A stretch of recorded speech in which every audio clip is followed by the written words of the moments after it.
Exploring the expanses of space to keep our planet safe. And all the species that call it home.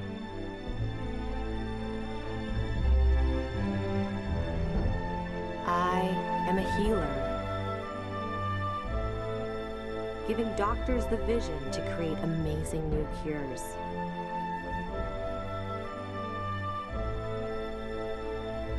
And using the heart's own magnetic field to diagnose itself. I am a guardian, searching a mountain of data to keep us safe when we travel. And a sea of people to find a lost child.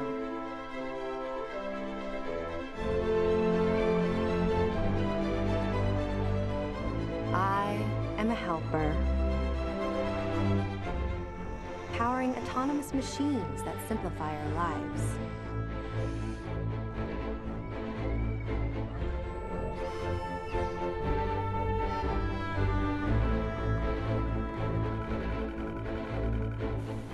Capture our greatest adventures.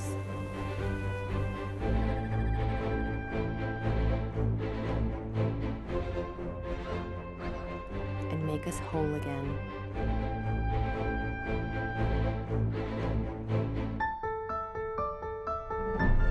I am a visionary, enabling taxis that don't need steering wheels. Those that don't need roads.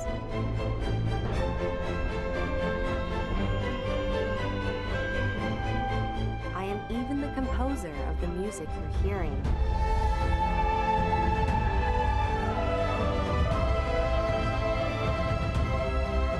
I am AI, brought to life by NVIDIA, deep learning, and brilliant minds everywhere.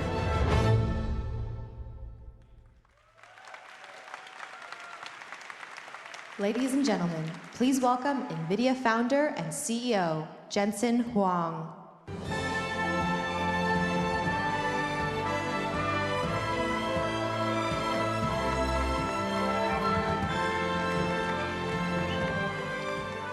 Hi, welcome to GTC, welcome to Santa Clara.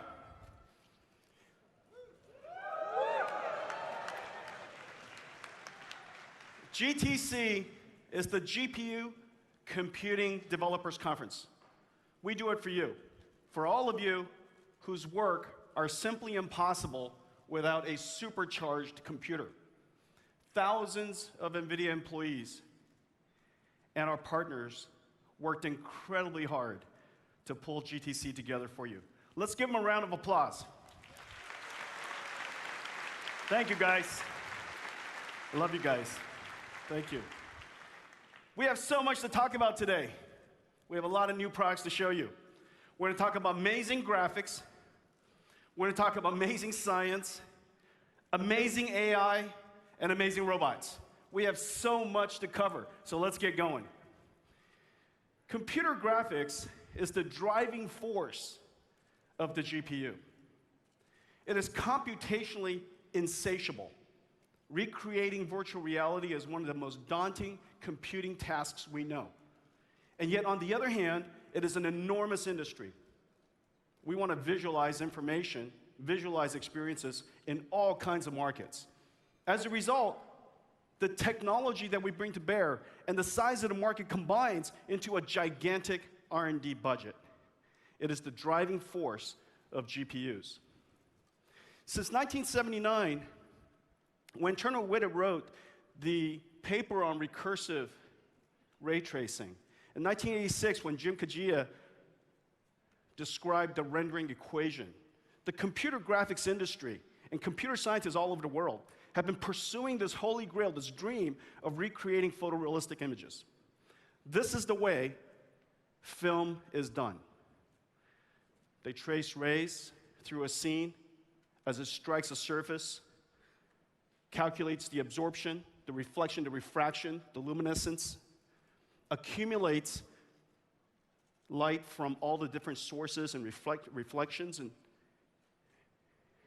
calculates the reflectance functions based on the materials that it strikes, accumulates all of that information, and generates a photorealistic image. Well, this is the way the film industry does it. And it takes thousands and thousands of CPUs and thousands of servers in order to calculate and compute each one of these frames. One CPU would take hours to compute one frame. And a movie has, as you know, hundreds of thousands of frames before they could create the final film. Well, when you look at this image, it is utterly beautiful. It's just super, super hard to produce. Well, the computer graphics engineers and architects at NVIDIA isn't sitting still either. This is what modern computer graphics looks like. This is what a video game would look like. And in fact, it looks pretty amazing. The difference here is what I showed you earlier was generated one frame every many hours versus what's going on here with real-time rasterized computer graphics with programmable shading that we invented some 15 years ago, produces these images at 4K resolution at 60 frames per second. From one frame in many hours to 60 frames per second, that fundamental difference has been a gap we've been trying to close for literally 4 decades. Literally 4 decades. And in fact, it is incredibly hard. We look at this image today, and I can't tell you how proud I am. I mean, this is modern computer graphics. Look how incredible it looks. And yet, there are so many places we like to improve. For example, we use all kinds of special techniques to trick your eyes to see reflections, to see shadows. Ambient occlusion is where light accumulates on a surface, and because different surfaces are further away or occluded from the ambient light, it's darker. It's not a shadow, it just simply wasn't illuminated. Ambient occlusion. We use all kinds of tricks with our Z-buffer depth tricks to calculate in our programmable shaders to figure out which one of those pixels ought to be darker than the others. We use all kinds of tricks. Game developers will even render the scene completely in advance. And for all of the places where there are static lights, we will pre-bake the light. It's called light baking. But as a result, as you can see, so long as things don't move very much, the lighting conditions are relatively well reproduced. And it's quite beautiful. This is what ray-traced image would look like with global illumination. Notice those little details that bring a scene to life. The little details that bring a scene to life. So ray-traced global illumination, where light is simply emitted from everything that has a light source or is reflected. Diffused interreflection, where even objects that are matte in color could actually emit light as light reflects off of it. Global illumination. We use screen space reflection and environment maps. We render the environment and we create a cube map, which is then used as a texture in combination with our shader programs to recreate reflections. Or we could do it using ray tracing. Incredibly computationally intensive, but much, much more beautiful. We could do refractions as light travels through that glass. But as you guys know, refractions are hard to do, especially with the glass, because the glass has curved surfaces, and every time when you guys look at sun shining through a swimming pool, the curved surfaces accumulate a light volume that causes the refraction to look with these spines of shapes of light we call caustics. Notice it's very, very hard to do that here. In fact, it's not even visible here. We use all kinds of techniques to create the translucency of glass. And this is what it would look like if it was ray traced. It looks like crystal. And notice the beautiful caustics that are here. The beautiful caustics. Imagine if the light was moving. There are objects that absorb light. They absorb light, but they bounce inside and they re-emit the light. Subsurface scattering. Jade does that. Gummy bears do that. Car paint does that. Your skin does that. And that's why we don't look like a brown blob. That's why we look alive. Light goes through, picks up a little bit of shades of red, bounces around in your subdermis, and then reflects out. Makes you look alive. Subsurface scattering. We use all kinds of techniques to fake it today. Using ray tracing, the gummy bear looks like you can almost pick it up and eat it. Incredible. Incredible. And then here, we didn't show it here, but this gummy bear is actually being lit with the light from the caustics. All of those computationally intensive problems, the effects of light as it travels through your room, the environment, is so hard to compute. It is so hard to compute. And that's the reason why ray tracing has been so popular in film. And it is the holy grail, the dream for computer scientists for the last 40 years. It's incredible to see this when you look at it in motion. And so here's an example of it in motion. Let's take a look at this.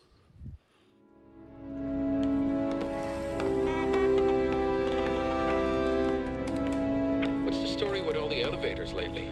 I heard Kylo Ren destroyed the one over in D sector. If you ask me, who's ever in charge of this place should be transferred to Hoth. What? What?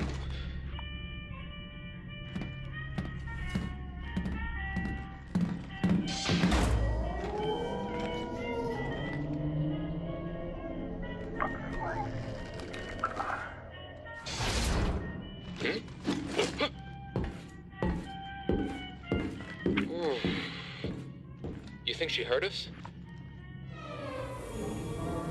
Yeah, I think she heard us. At least we blend in for once.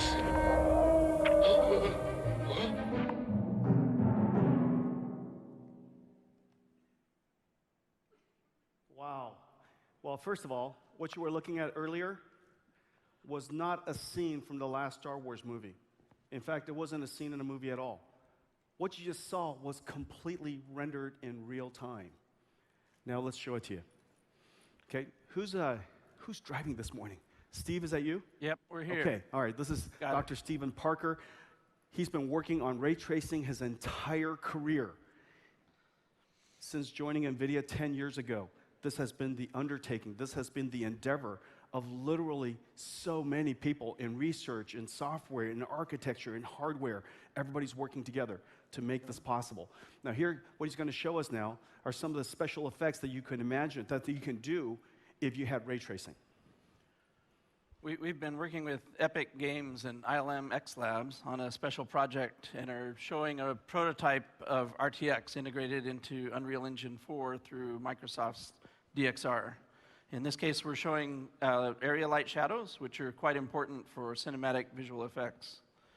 The tricky part is to get the contact hardening or the sharpening of the shadow near the base of the stormtroopers where they touch the ground. It's an important visual cue that helps us understand that those people are standing on the ground. And then we can also see them in a more complicated environment. Now, Steve, the thing to say is when you say area lights is where light is being emitted from an area instead of a spot. Spotlights are relatively easy to do. Area lights are really hard to do. And the reason for that is it's essentially a whole bunch of spotlights. And so the way that the way that reflection works and the way that shadow works, shadows are so soft. And notice that there's so many different essentially the accumulation of a whole lot of shadows, and that's why they're so soft shadows. Exactly. And in cinematics, it's important to control the shape and scale of the light so that you can control the shadows so that they fall where they where the producer would like them to fall. So, That's incredible. Well, let's take a look at another scene. Let's see so something this is shiny. shadows and lighting. Now this is reflection. So another thing that ray tracing is really good at is reflections. We can see them here in an environment such as the elevator that we saw in the clip. You can see the reflections on the stormtroopers as well as them reflecting each other. But to really show them off, we need to bring in something even more shiny. And so now here, look at this. This is reflections on reflections. Check out Captain Phasma's gun reflecting on Phasma's chest right there. You see that? Reflections of reflections. so all those things have to be shaded multiple times, shading the primary surfaces as well as the reflections, and that's one of the things that makes it really difficult. And these rays are bouncing all over this environment.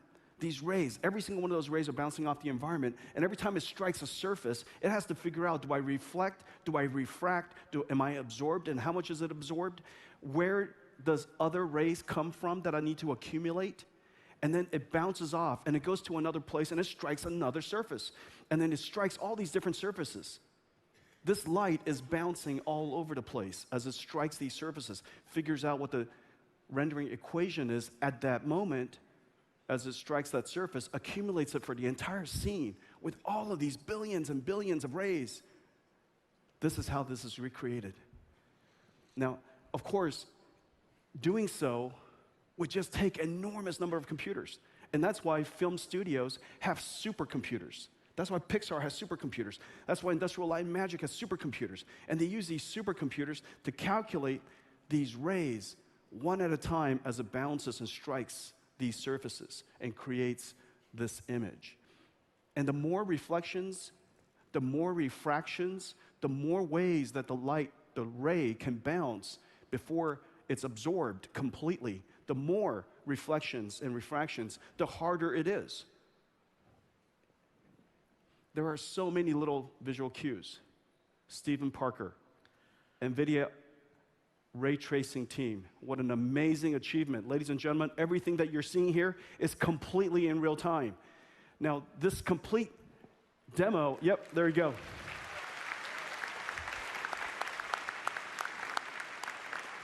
It's completely in real time, and it's running on one DGX station.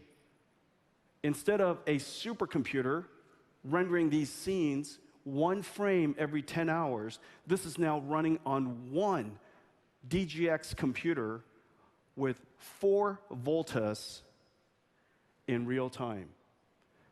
This is what we can do now. $68,000 computer versus a supercomputer. That's great. Thank you, guys. So, ladies and gentlemen, we're announcing the Nvidia Rtx technology. This has been 10 years in the making. You have seen us demonstrate pieces of it over time. But today, this is a very, very big deal. This is a very big deal because for the very first time, and by the way, I want to thank the team at LMX Labs and Epic and all of the engineers at NVIDIA that worked on this. This piece of work, the Star Wars rendering in real time, is really one of the first times that ray tracing has ever been done it is the first time that ray tracing has been done at this level in real time. So thank you very much, guys. Super proud of you guys. After 10 years, what makes this special is for the very first time, we can bring real-time ray tracing to the market. People can actually use it. The technology has been encapsulated into multiple layers, from our GPU architecture to the algorithms that makes it possible for us to do this. You are also seeing deep learning in action. Without deep learning, it would be impossible to have traced all of those rays. We use deep learning to essentially, whereas deep learning has been used in the past for super resolution, we're using them for super rays, predicting rays, so that we could fill in the spots that we know what the right answer is going to be using artificial intelligence. And so NVIDIA Volta GPU, the RTX technology, the solvers, the architectures, the libraries, has now been integrated into 3 of the most important rendering APIs. 1, the NVIDIA Optics. 2, Microsoft's DX12 extension called Ray-Tracing DXR. The work that we did with them is fantastic. And then now it's also going to be available in OpenGL Vulkan. We also are announcing today the world's largest GPU. The world's largest GPU. It's called the Quadro GV100. It is so large, we decided to paint it gold. Ladies and gentlemen, this is the Quadro GV100, the world's first workstation GPU based on the Volta architecture. It also is the first one that has a brand new interconnect between GPUs called NVLink 2, super high-speed interconnect between two GPUs that basically extends the programming model, the memory model, out of our GPU into the other GPU, which means all of the memory reads and writes and all the atomics work exactly the same. Software doesn't have to change. The 2 GPUs connected through this new interconnect called NVLink is essentially one giant GPU. So these 2 GPUs working together, 2 GV100s, will become a revolutionary new workstation. It's going to be available from HP, Dell, and Lenovo. I think the announcement goes out today. It'll be available relatively soon. These 2 GPUs combined has 10,000 cores, 10,000 CUDA cores, 236 teraflops of tensor cores, all used to revolutionize modern computer graphics. The largest frame buffer in the world, 32 gigabytes of HBM2 per GPU, 2 of them together working completely unified inside an application of 64 gigabyte frame buffer HBM2. Ladies and gentlemen, the Quadro GV100 with the Nvidia Rtx technology.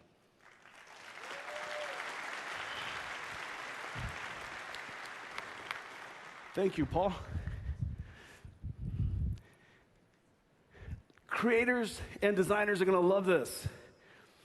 It is amazing how many frames are rendered each year.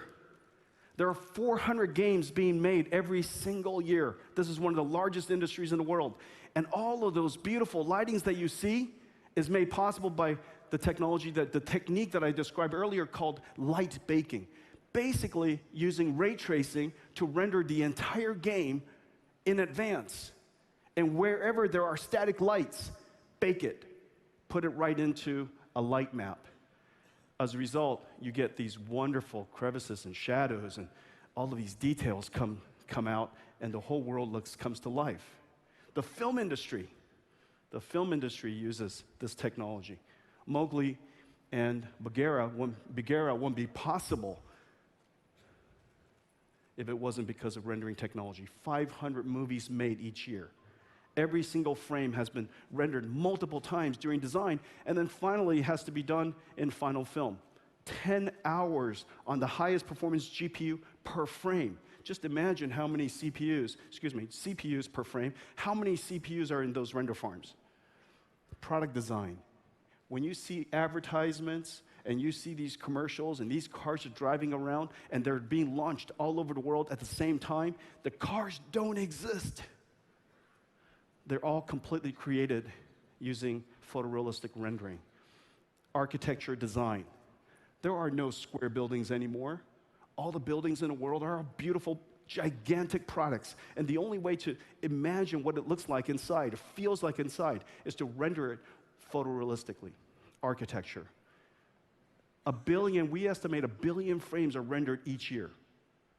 With the NVIDIA RTX technology and the Quadro GV100, I believe the number of frames that will be rendered will jump by a factor of 10, just so that you can iterate and try things before you get it done.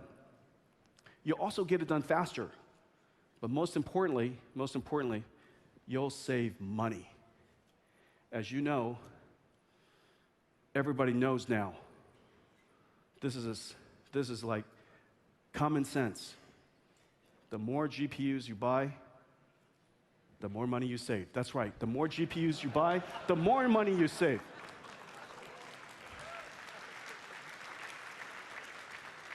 This is now common sense. Now, let me illustrate it to you. This is what a render farm would look like. Look at this thing. It's incredible. 280 dual CPU servers. It consumes 168,000 watts. That's like 168 families in their homes being used to render images.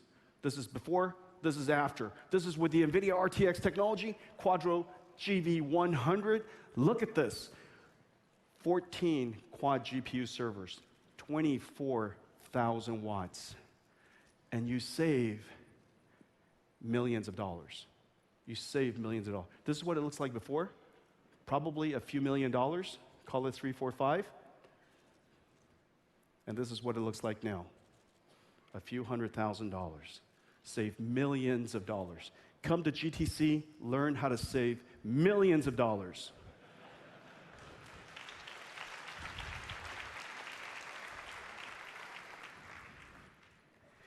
Well, the industry is just so excited. We're so grateful for the adoption and the engagement and all the work that we're doing with the industry. From tools makers, Adobe, Autodesk, Dassault, engine makers, Epic, Unity, film studios, Pixar, Industrial Light, Magic, they've all come out to adopt this technology. The Nvidia Rtx technology will completely revolutionize the way they do work. They could finally do ray tracing in real time. Try more frames, create more beautiful shots, deliver to the customer faster and on time, and more importantly, most importantly, save millions of dollars in the process. Incredible support from the industry. Gaming, design, film, architecture. This technology is the single most important advance in computer graphics in the last 15 years. And I say 15 years because programmable shaders that we invented has basically defined modern computer graphics. I believe NVIDIA RTX is going to define the future of computer graphics. This is a very, very big deal. It's a very big market. Super, super proud of all the engineers that worked on it. Thanks a lot, guys. Good job.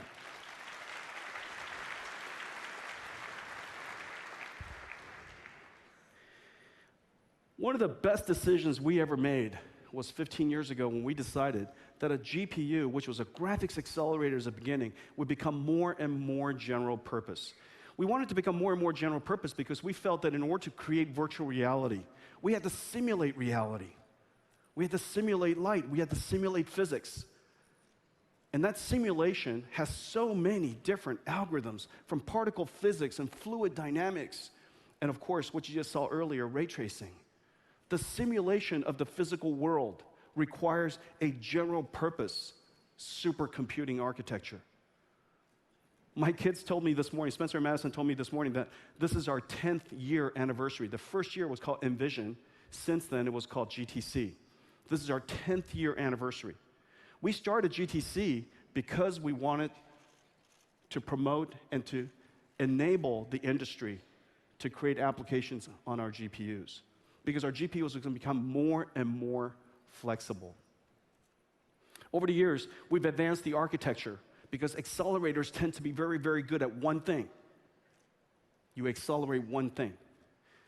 Over the years, we've expanded the flexibility of our GPUs without sacrificing that one thing, which is accelerating computer graphics to its extreme, or accelerating whatever application. And of course, one of the applications you guys know very well about is our work on deep learning. Accelerating those applications to the speed of light, creating tools, creating systems, creating interconnect, evangelizing the programming model, all of you creating software and solvers on top of it, step by step by step, over the course of 10 years, and all of a sudden, one day, boom, the tipping point happened.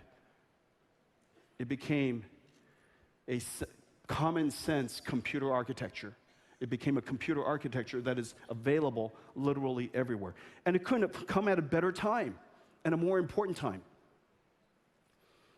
At a time when all of these new applications are starting to show up, where AI software is writing software, but it needs a supercomputer to do it. Where supercomputing is now the fundamental pillar of science, where people are starting to think about how do we create artificial intelligence autonomous machines that collaborate with us, that augment us. The timing couldn't be more perfect. Well, we're at the tipping point, and the number of people who are jumping on top of GPU computing is really growing and growing at an exponential rate. We're almost up to 1 million GPU developers, up 10 times in the last 5 years. The number of attendees of GTC, we are packed all the way to the end. We're packed all the way to the end, and we've got overflow, and Santa Clara is at its limit. Silicon Valley is at its limits. It has grown 4x in the 5 years. GTC is now a global event. The number of CUDA downloads has increased 5x in 5 years, but here's the amazing thing. 8 million downloads of CUDA, almost half of it was last year. 8 million downloads of CUDA, almost half of it was done last year, and remember, we started downloading it 10 years ago. The number of GPU flops in the top 50 supercomputers in the world has grown to 370 petaflops. We just announced our nation's 2 fastest supercomputers, Summit and Sierra, both GPU accelerated, each one of them about 100 petaflops. The fastest supercomputer in the United States was 20 petaflops, the Oak Ridge National Labs Titan. 370 petaflops is equivalent to three of the world's fastest supercomputers. 370 petaflops, an incredible amount. 15 times in 5 years.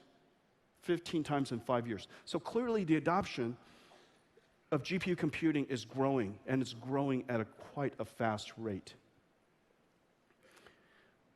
And we need larger computers. Even then, we need larger computers. The world needs larger computers because there's serious work to be done. There's serious groundbreaking science to be done. And there's so many examples of them. Whether it's reinventing the way we store energy, trying to understand the Earth core to predict future disasters, understanding and simulating weather, or just understanding how HIV viruses work. Each one of these simulations take days on the world's largest supercomputers. In the case of the work that is done at Caltech, 7 days on a Titan, 2 weeks on a Titan, 840 days, almost 3 years on the PIZ-DANT supercomputer. And of course, Blue Water, almost 2 weeks to simulate the HIV virus. Well, what's going to happen here is this. We're going to go build an exascale computer, and all of these simulation times will be compressed down to 1 day. But what's going to happen at the same time is that we're going to increase the simulation model by a factor of 100, and then we're back to 3 months.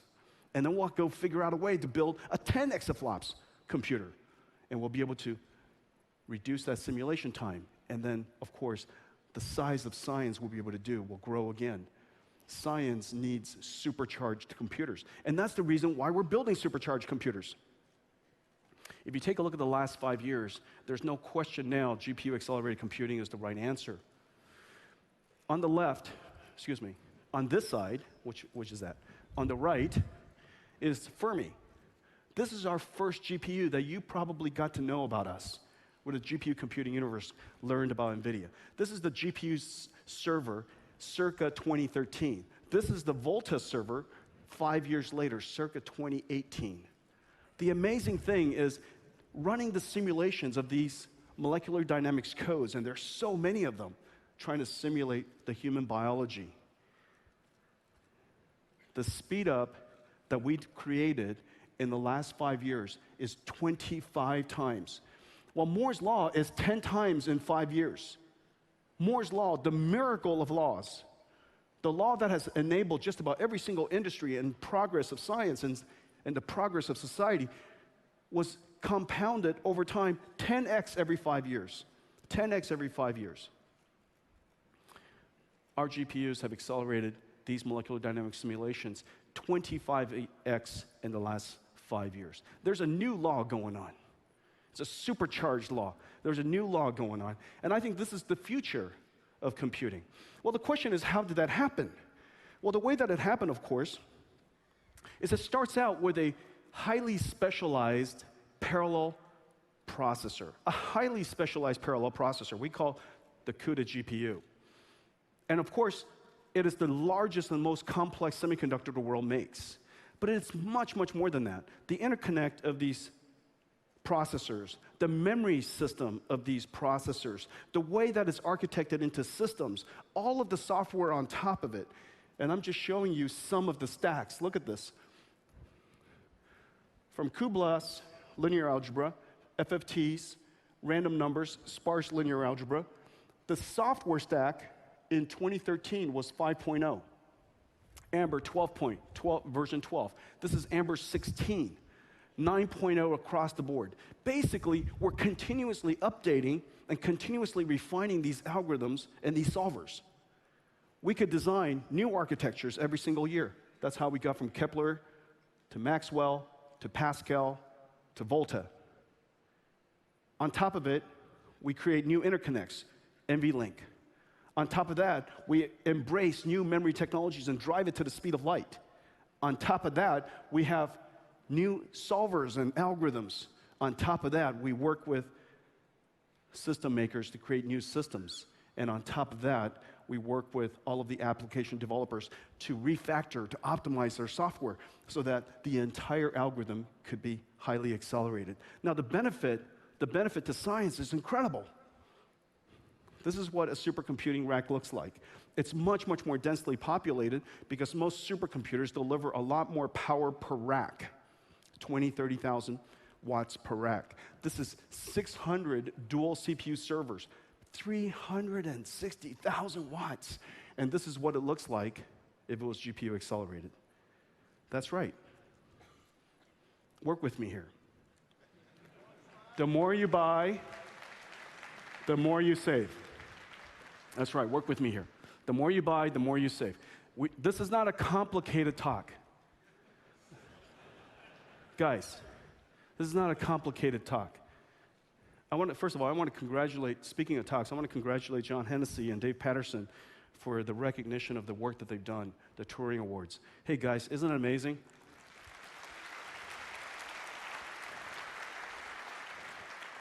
John, you're my hero. Speaking of talks, the guy gives just the most amazing computer architecture talks. This is not like one of them. This is much easier. There are only 2 messages I want to deliver today.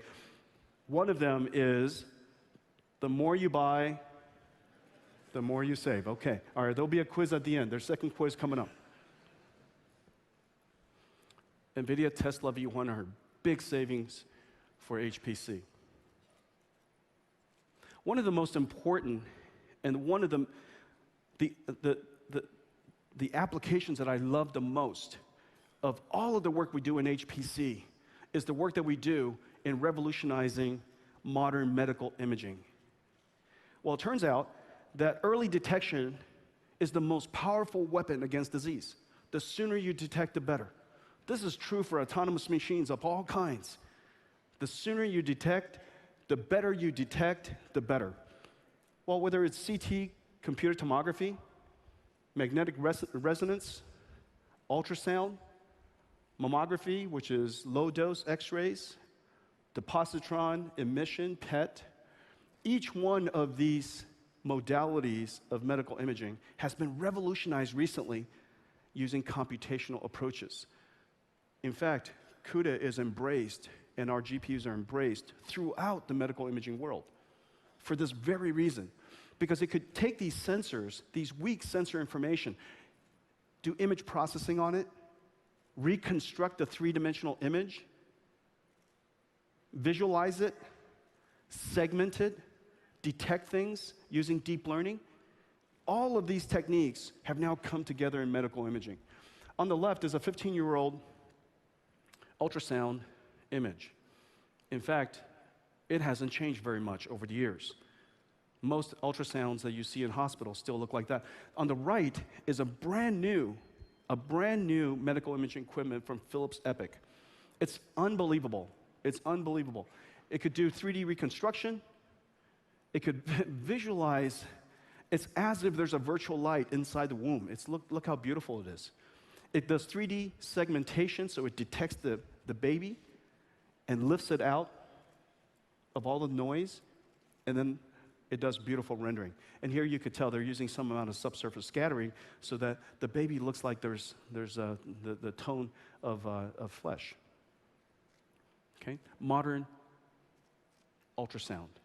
Well, this technology is used everywhere, as I mentioned. It's used in CT, MRIs, in PETs, in mammo, in ultrasound.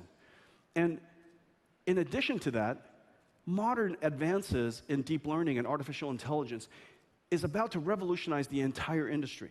We can now reconstruct images better than we could ever before. We could identify and segment brain tumor better than ever before. And we can visualize the images in a way that reveals a lot more insight using cinematic rendering than we ever could before. The entire stack of NVIDIA, from the GPU containers, the virtualized GPUs, CUDA, cuDNN, RTX, OpenGL, all of the solvers and all the libraries integrated into these imaging applications.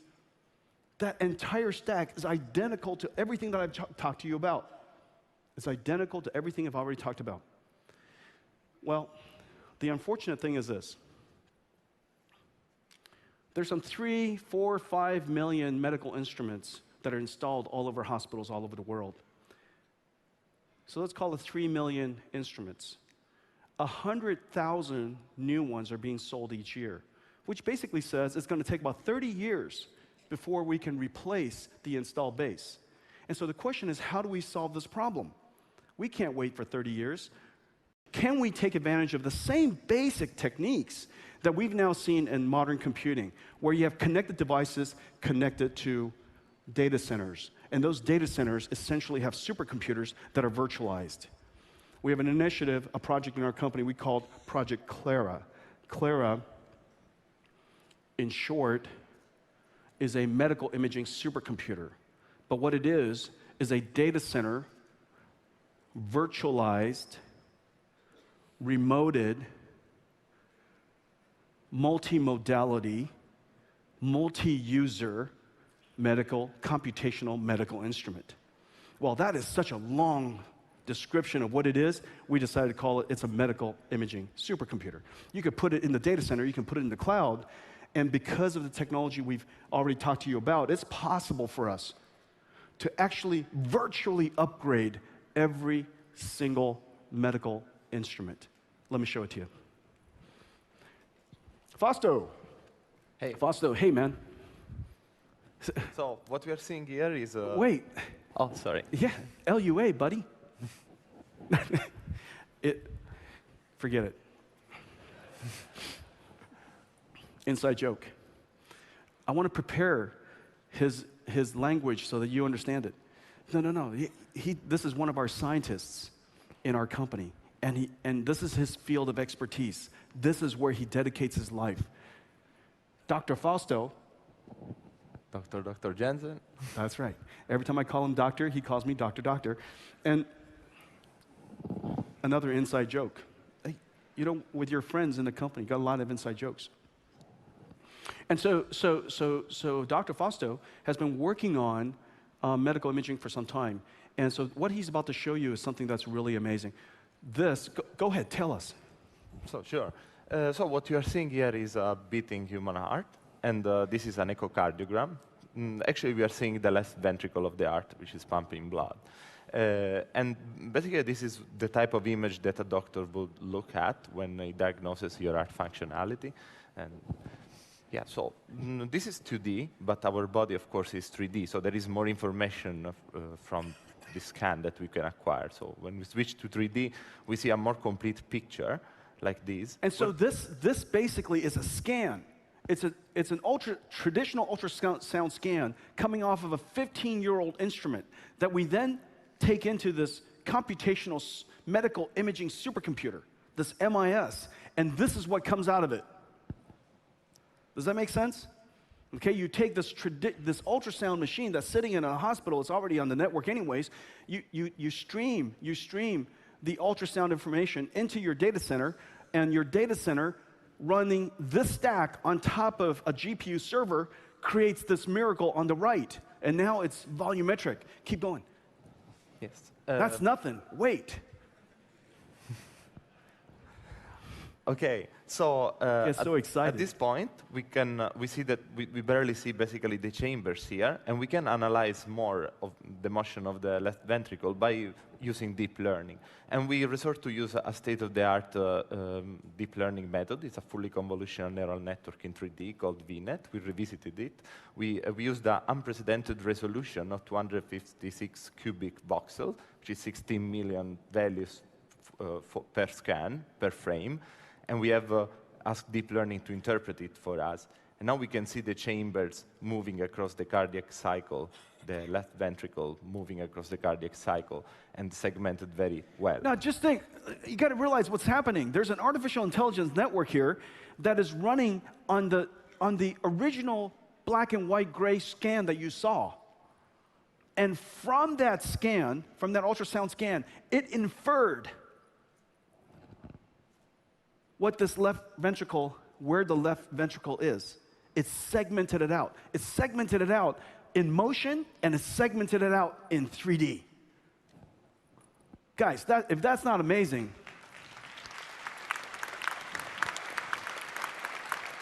that's pretty incredible. That's pretty incredible. Keep faster. That's amazing work, man. Go. Of course, there is more even to the story. So now we can get values. We can get very precise explanation of what we are seeing, and markers that tell us how well the heart is functioning. We can get the ejection fraction, the volume of the chamber of end systolic and diastolic moments, and the amount of blood that is ejected with each heartbeat. And we can just augment the view of the doctor in this way, in an almost transparent way, where the 2D view is augmented with the 3D information. That's cool. Fausto, thank you.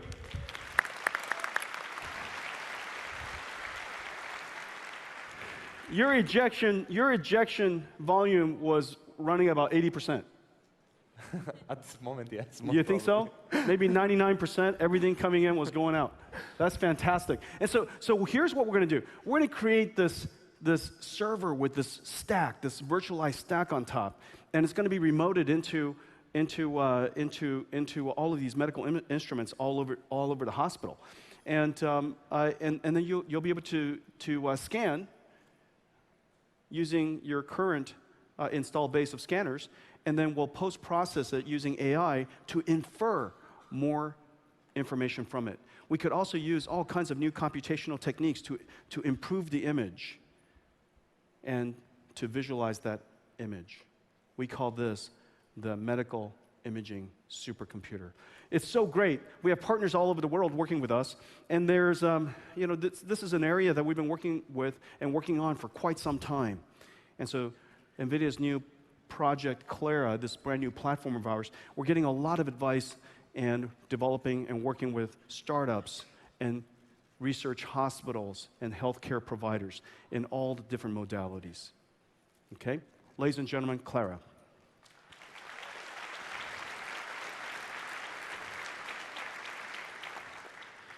Deep learning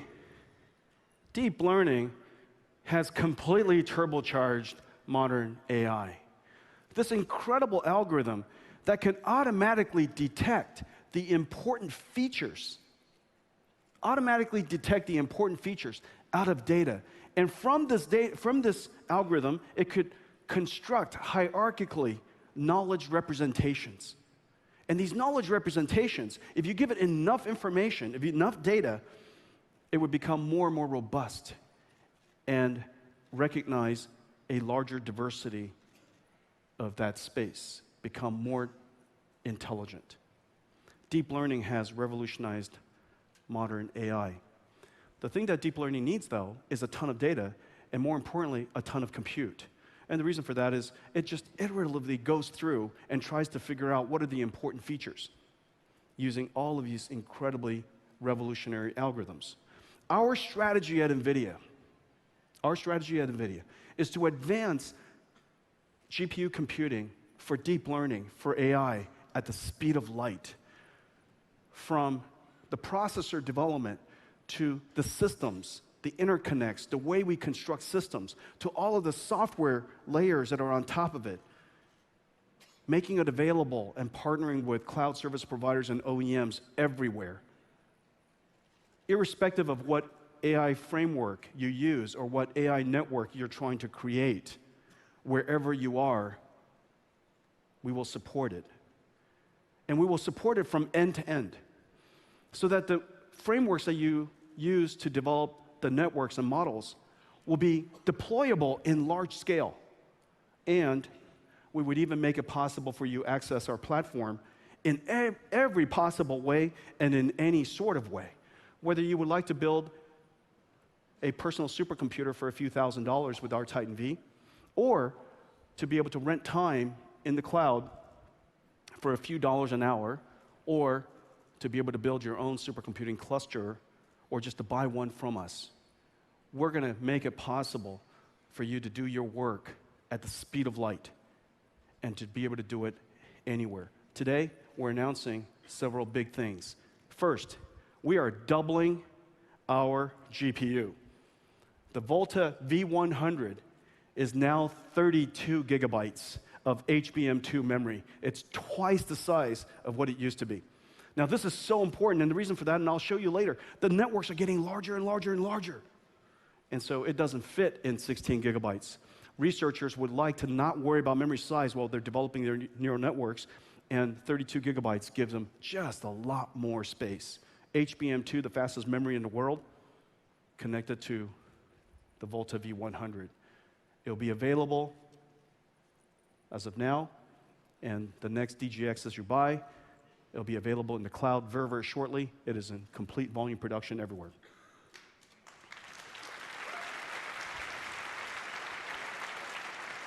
The new Volta with 32 gig. Neural networks are growing and evolving at an extraordinary rate, at a lightning rate. What started out just 5 years ago with the AlexNet, Alex Krizhevsky's now world-famous AlexNet, was 8 layers deep, had millions of parameters. 8 layers deep, millions of parameters.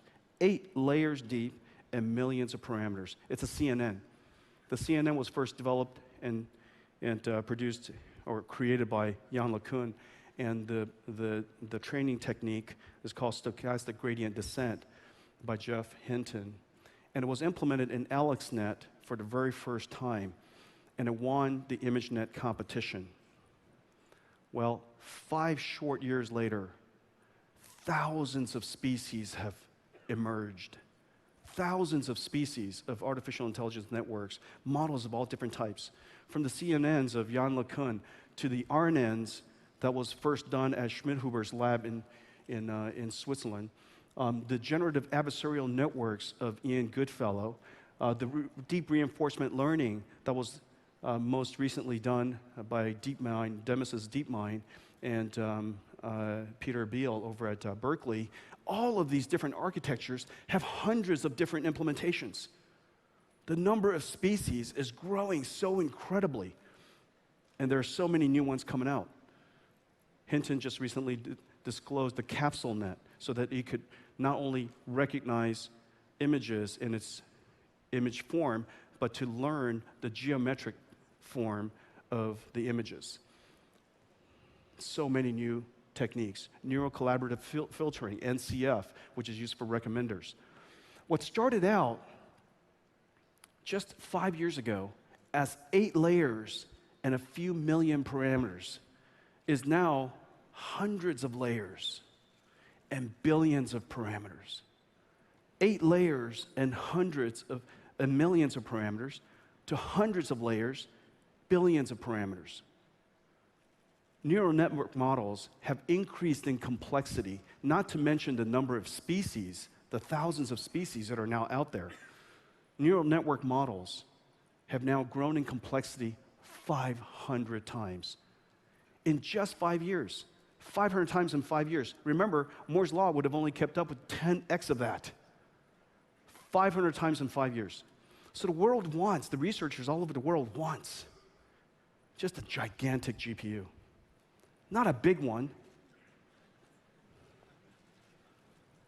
a gigantic one. Not a huge one, a gigantic one. And so, ladies and gentlemen, today, I would like to announce the world's largest GPUs. This is the world's largest GPU. This is 16 volta equivalents connected by 12 brand new high throughput switches that the world has never seen. It's called NVSwitch. These 16 Tesla V100 equivalents, each with 32 gigabytes, creates virtually a 512 gigabyte memory. Not only that, these 512 gigabyte memories, the way you address the memory and the way that every single GPU could talk to the memory of another GPU, completely using the same memory model. The memory fabric semantic on our chip that connects all of the processors have been extended out of this chip, out of the GPU, onto the NV switches, connecting each and every one of them. In total,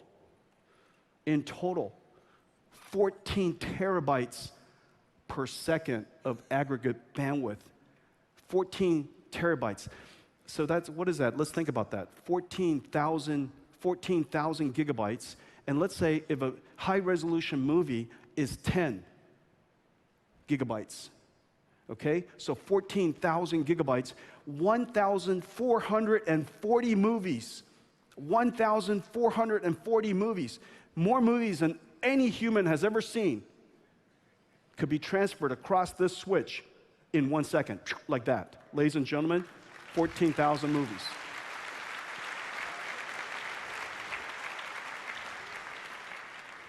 $14,000 movies downloaded in 1 second. Dream come true.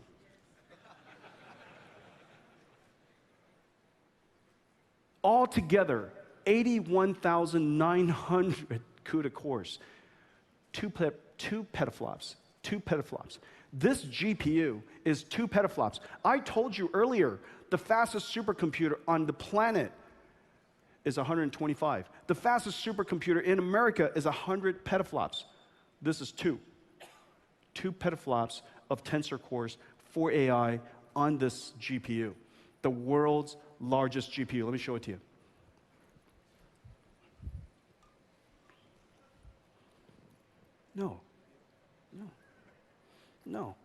No, that thing. Hang on a second. You know, guys, here's the thing. We're so busy pulling this stuff together, we don't rehearse. Okay, our rehearsal is basically grip it and rip it. Ladies and gentlemen, the world's largest GPU.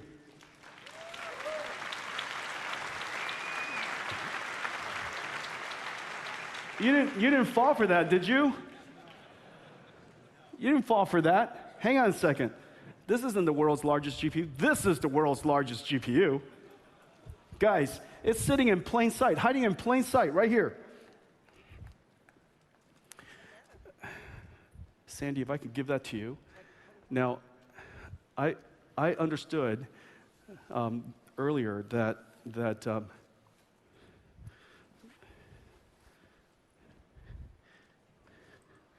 was that the game plan for me to do this myself? Oh, okay, it wasn't? All right. Ladies and gentlemen, grip it and rip it. This, ladies and gentlemen, is the world's largest GPU. Now, what you're looking at is something that's really, truly amazing. So let me show it to you this way, and I'll come back to that. Okay? This switch has 2 billion transistors made of TSMC's 12 nanometer FinFET. This, great process. Every one of these switches, and there are 12 of them, every one of these switches has 18 links, which are 8 bits wide, 18 NVLinks, 8 bits wide, with a SerDes that's moving at 25 gigabits per second. 25 gigabits per second on just one signal. There's 8 of them per link. There's 18 links on this one chip, and it's bidirectional. Altogether, it creates 7.2 terabits per second, or 900 gigabytes per second. So 900 gigabytes per second, by the way, of bandwidth, well, that's a lot of movies too. So 7.2 terabits per second, 900 gigabytes per second, goes through one switch. There are 12 switches. 12 switches. What that basically says is that every single GPU can communicate to every other single GPU at 20 times the bandwidth of PCI Express. Isn't that amazing? Every single GPU can talk to every other GPU. And every single GPU can talk to every single GPU in a non-blocking way. It's a fabric. It's not a network, it's a switch. It's a non-blocking fabric switch with a memory semantics, memory programming model that's exactly the same as what's inside our chip. And therefore, all the reads and all the writes and all the atomics just works across this. The bandwidth and the performance and the latency of this switch is incredibly low. It's incredibly low. Unlike a network, this is a switch, which means every single GPU can talk to the other GPUs with extremely low latency. You want to read, you want to synchronize a parameter, it takes no time. 300 gigabytes per second. And altogether, NVIDIA's largest graphics card, this is what it looks like. The largest graphics card,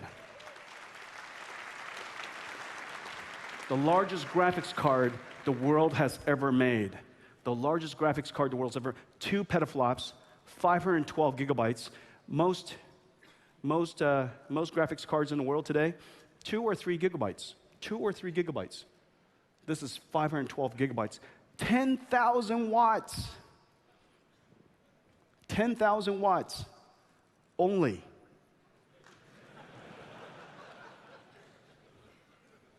Only 10,000 watts. Only 10,000 watts. The amount of airflow is really quite amazing to cool it. And we designed this porous fabric in air intake in the front. It looks beautiful, but it's incredibly functional. Air comes traveling through it, flows through all of our chips. 10,000 watts of energy, power is being thermal managed. 350 pounds. No human can lift it. No, 350 pounds. The first time I saw that, I was thinking, I could lift that. Didn't move. And I'm fairly strong, upper body strength. And so, 350 pounds. What's inside it is 16 Tesla V132 gigs with 12 NVSwitches.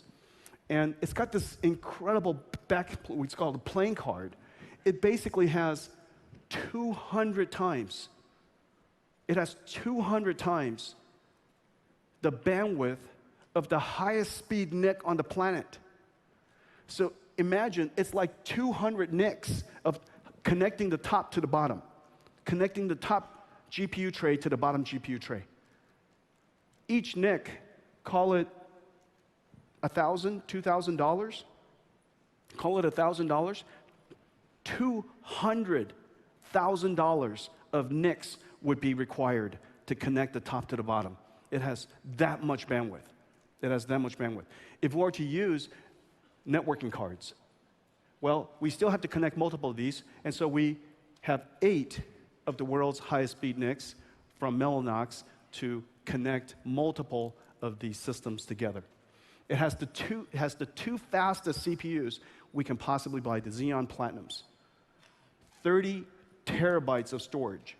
30 terabytes of storage on the system, because as you know, we're going to crunch through a lot of data really, really fast. So altogether, ladies and gentlemen, it looks like this. This is the NVIDIA DGX2, the world's largest GPU, the world's largest add-in card, 2 petaflops, 512 gigabytes, 350 pounds, and just beautiful. This is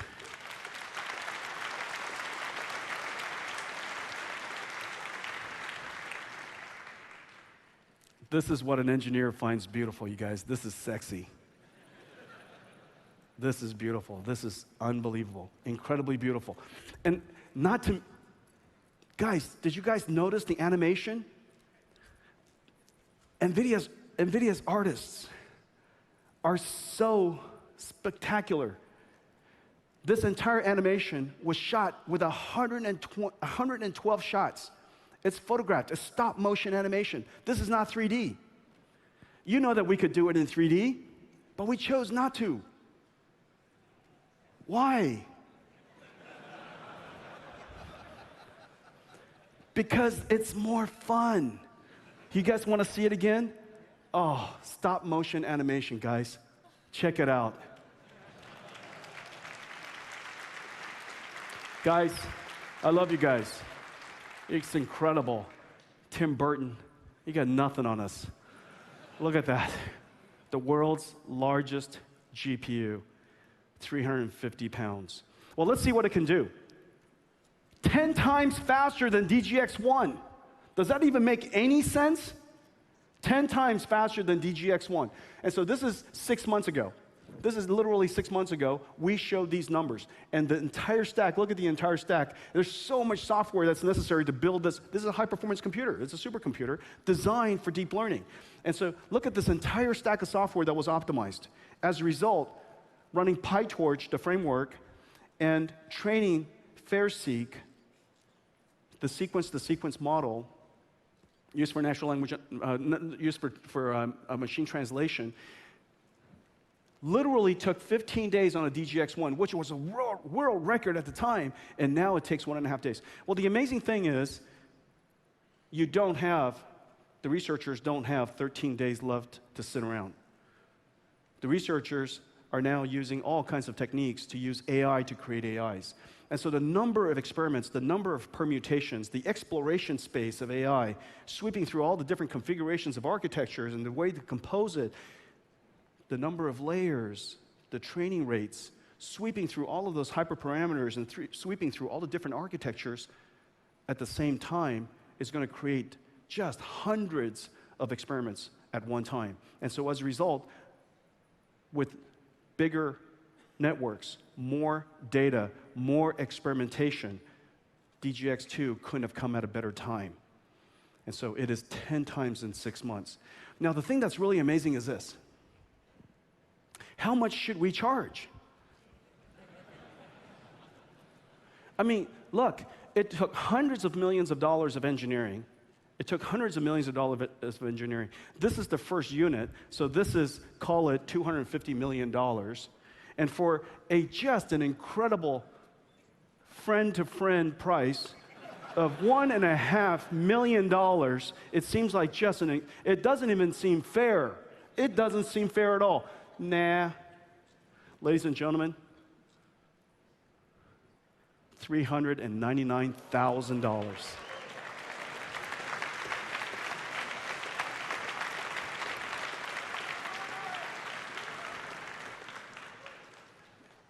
You guys understand there are only 2 themes in this conference.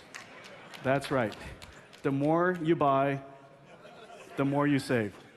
Okay? This front row's got it. We're going to keep working. All right? The more you buy, the more you save. And so $399,000 for the world's most advanced, most powerful computer. This is what it replaces. 300 dual CPU servers easily for $3 million. Easily for $3 million. Easily for $3 million. But the important thing is 180,000 watts, 180 watts, in order to train FairSeq in 1.5 days. Well, it only takes one of these beautiful DGX-2, just one DGX-2, 10,000 watts, only 10,000 watts. 1/18 the power, 1/8 the cost. The more you buy, the more you save. It's incredible.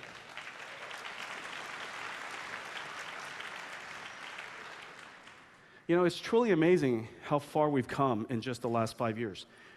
We started talking about deep learning about 6 or 7 years ago, and at the time, the effectiveness wasn't anywhere near what it is today.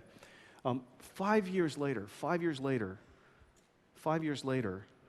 since AlexNet, the progress that we've made is literally incredible. And I think it'd just be kind of fun just to do a report card, see what happened in the last 5 years. This is what it looks like.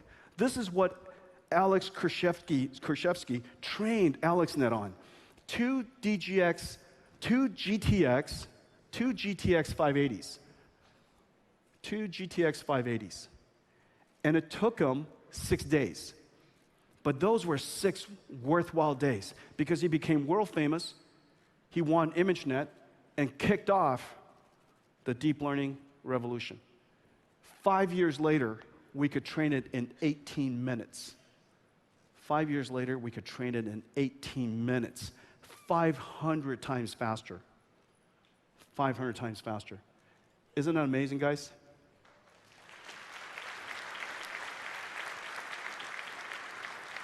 To be able to do a task 500 times faster in 5 years. To be able to do any task 500 times faster. Any task of great importance 500 times faster. Or to be able to do a task of great importance 500 times larger in the same time. This is some kind of a supercharged law that we're experiencing. Well, one of the things that made it possible, of course, is what I said earlier. This is an innovation that is not just about a chip. This is an innovation about the entire stack. Everything was touched. Thousands of engineers all over our company, from VLSI to process engineering to package engineering to circuit design, to architecture to chip design, system software, solvers and libraries and algorithms and systems, all got involved. This is the effort. This is the work. This is the body of work of literally every single employee at NVIDIA. We are all in on deep learning, and this is the result. And so over the next several years, it's going to be just utterly incredible because we're just picking up steam. This is some new type of computing. The amount of data is growing exponentially. There's evidence that with GPU computing, the computation is growing exponentially. And as a result, deep learning networks and deep learning models, AI models, are growing in capability and effectiveness at a double exponential. At a double exponential.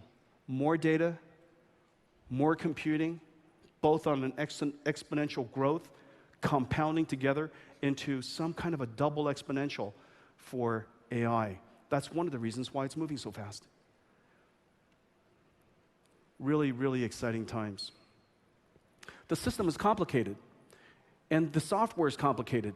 And so what we've done is we've created containers to containerize all of these complicated softwares that are optimized into one container at a time. We've put them into Tupperwares, if you will.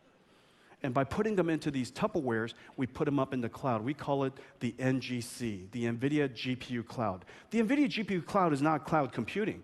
NVIDIA GPU Cloud is a cloud registry of all of these containers. 20,000 organizations have downloaded our containers. It's running in clouds. It's running in data centers. It's running all over the place. These NGC containers are just completely fabulous. And the reason for that is because irrespective of what cloud you run on, it's exactly the same stack. Because all the clouds have NVIDIA GPUs. All of the clouds now can run these stacks. All you have to do is come to that registry. You log in, you download, you run. You log in, you download, you run. It's about like that. 1, 2, 3, easy peasy. 20,000 registered users or organizations, a lot more users, 30 containers. Last year when I stood here, there were a handful. We've updated them, improved them, enhanced them, and we added a whole bunch more to them. And NGC has now been certified. We've certified. We have to test each and every one of these architectures on the data centers that we run on. We've certified AWS, and just today, we're announcing that Google Cloud Platform, GCP, Ali Cloud, Oracle Cloud will also be certified, has also been certified. Okay, so now they're available on multiple clouds. This is the only architecture that is any cloud. And in fact, it also runs obviously on DGXs, so it runs on any cloud and in-prem, so that's hybrid cloud. So ladies and gentlemen, our latest release of NGC.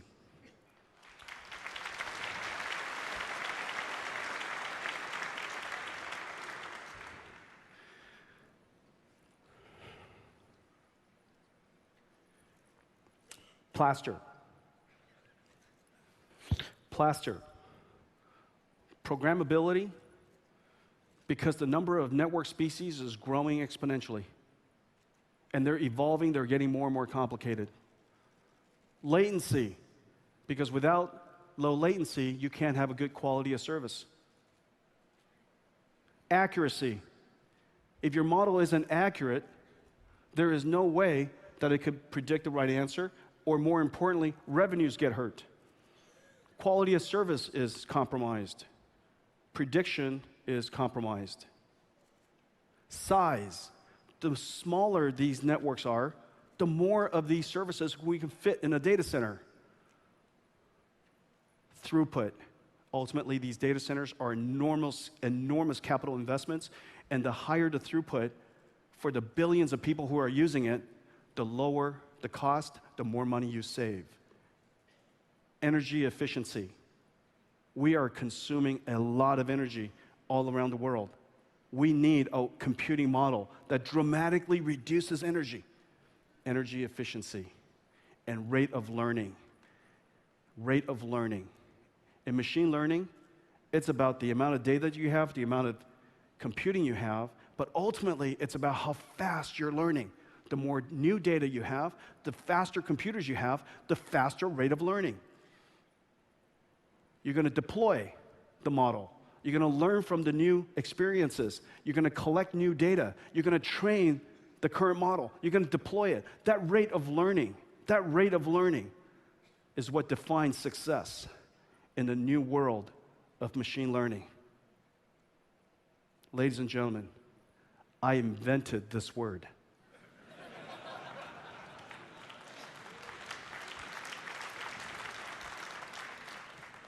Plaster. The second thing I want you to remember today, this is not a complicated conference. More you buy, the more you save. And number two, inference is complicated. Anybody who thinks that inference is easy, you know what, I'm just going to go buy a ASIC, stick it in my data center. Here's an ASIC, here's an FPGA, I'm going to stick that in my data center. Unfortunately, we know that hyperscale data centers are the most complicated computers the world has ever made. It's the size of these rooms. Billions of dollars are dedicated to it. It serves billions of people. How could it be simple? Building one computer for one user is plenty hard enough as it is. Building a supercomputer, hyperscale, that serves billions of people, delivering great quality of service while minimizing operational cost, it can't possibly be easy. Inference is hard because everything matters. Programmability matters, latency matters, accuracy matters, size matters, throughput matters, energy efficiency matters, and rate of learning matters. God, how did I do that? Come on, you guys, that's fairly good. I was trying to figure out how I was going to explain the complexity of inference last night. This is it. Brand new slide. Just one slide. We're done. Plaster. So we've dedicated just an enormous amount of resources to solving this problem for inference for hyperscale data centers. Their workload is really complicated. From image and video workload, natural language understanding workload, recommendation systems, recommenders, speech synthesis, speech recognition. They have all kinds of different types of networks. Sequence-to-sequence networks, deep generator networks,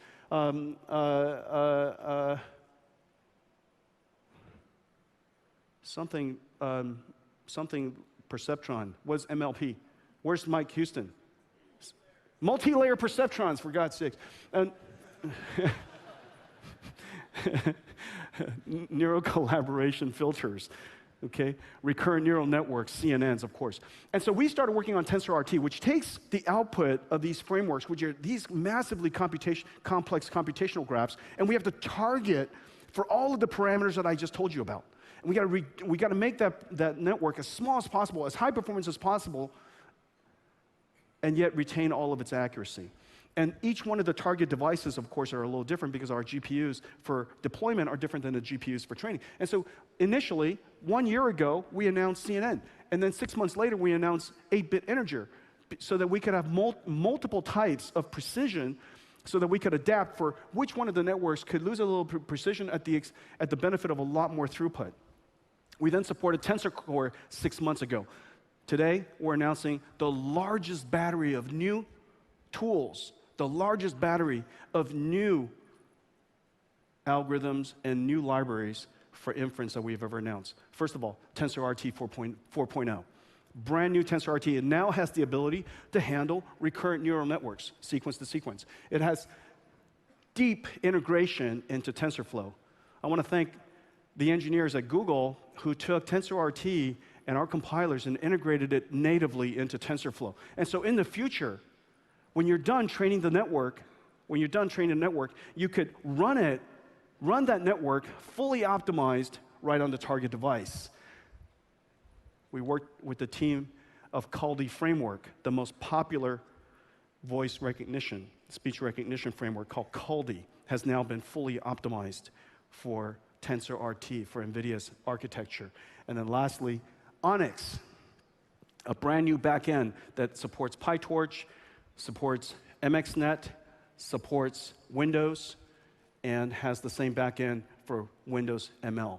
We now have full optimization across the stack, and as a result, the trained networks that we train in all these different types of networks and all these different types of frameworks can now have the opportunity to be deployed into the world's hyperscale data centers. Four brand new capabilities addressing literally the entire stack of the workloads. Still lots and lots of work that we have to do in collaborating with all of you in your hyperscale data centers. But if we're successful in doing so, the millions of hyperscale servers can now be accelerated. Up until now, we've only been able to accelerate just those ones that are really focused on image and video. But in the future, starting with this generation, starting with today, we can now accelerate voice, speech, natural language understanding, recommender systems, as well as images and videos. Well, we've pulled together some of the latest results. It's really, truly amazing. Images are accelerated 190 times. Natural language, this is the Google Natural Machine Translator, GNMT for natural language understanding, 50 times. The neural collaborative filter that is in the SAP recommendation system that IBM recently announced as well, those architectures, NCF has been accelerated 45 times. Speech synthesis, WaveNet, 36 times, and speech recognition, 60 times. If we just assume that video and images and speech and voice and all of that stuff is all on balance approximately equal load, in aggregate, we're going to speed up hyperscale data centers with our GPUs with this generation of optimizations 100x. We would increase the throughput by 100x. Or another way of saying it is we're going to save a lot of money. You guys, come on, we've done this before. You guys know the drill. The more you buy, the more you save. And with 100x speed up, just imagine how much you will save. Well, now that we have all these accelerated frameworks and all these accelerated code, how do we deploy it into the world's data centers? Well, it turns out there's this thing called Kubernetes. Ladies and gentlemen, today, yeah, it's okay. I know. Kubernetes on NVIDIA GPUs. Kubernetes on NVIDIA GPUs. Kubernetes on NVIDIA GPUs is going to bring so much joy. So much joy. There are people watching this out on the web going, that guy's lost it. That brings joy? Wow. Yes, this is going to bring joy. And this is going to bring joy because Kubernetes allows us to take these massive workloads that are servicing billions of people, and it's an orchestration layer that orchestrates the workload that's coming in from the cloud and orchestrated across the resources of the hyperscale data center. Lots of CPUs and lots of memories, lots of networking, lots of storage, and it needs to orchestrate it across the sea of servers. And today, it is GPU aware, and it's GPU accelerated. So Kubernetes is now GPU aware. The Docker container is now GPU accelerated. You've got all of the frameworks that I talked about, which is GPU accelerated. And now you got all these inferencing workloads that are now GPU accelerated. And you've got NVIDIA GPUs in all these clouds, and NVIDIA GPUs in all these data centers and servers. And you've got this incredible, wonderful orchestration layer system software called Kubernetes. Life is complete.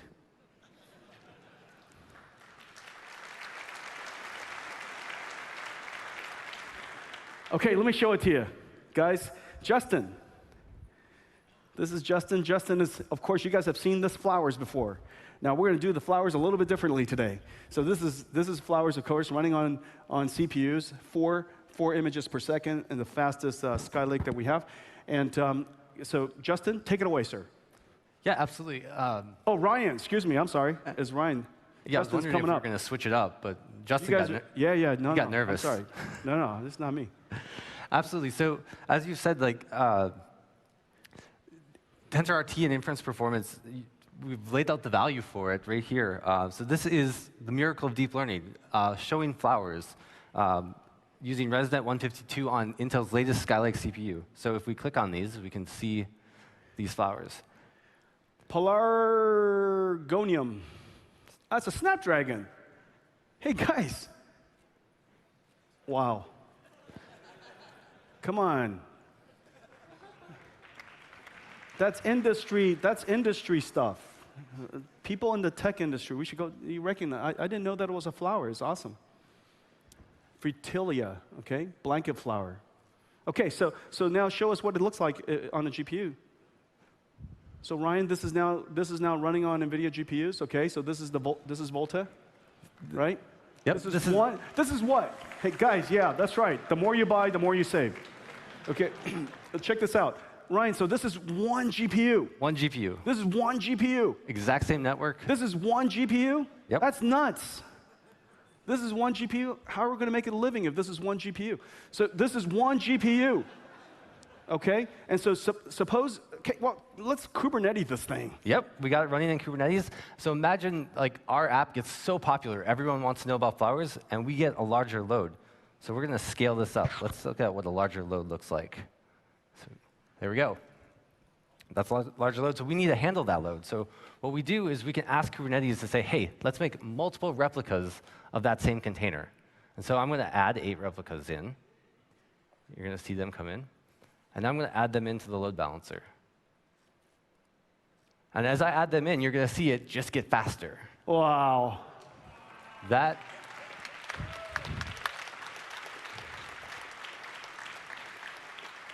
Guys, this is like magic. Kubernetes is orchestrating this data center. And what's amazing is this. So Kubernetes assigns this pod, which is basically a service or an application that contains a whole lot of containers.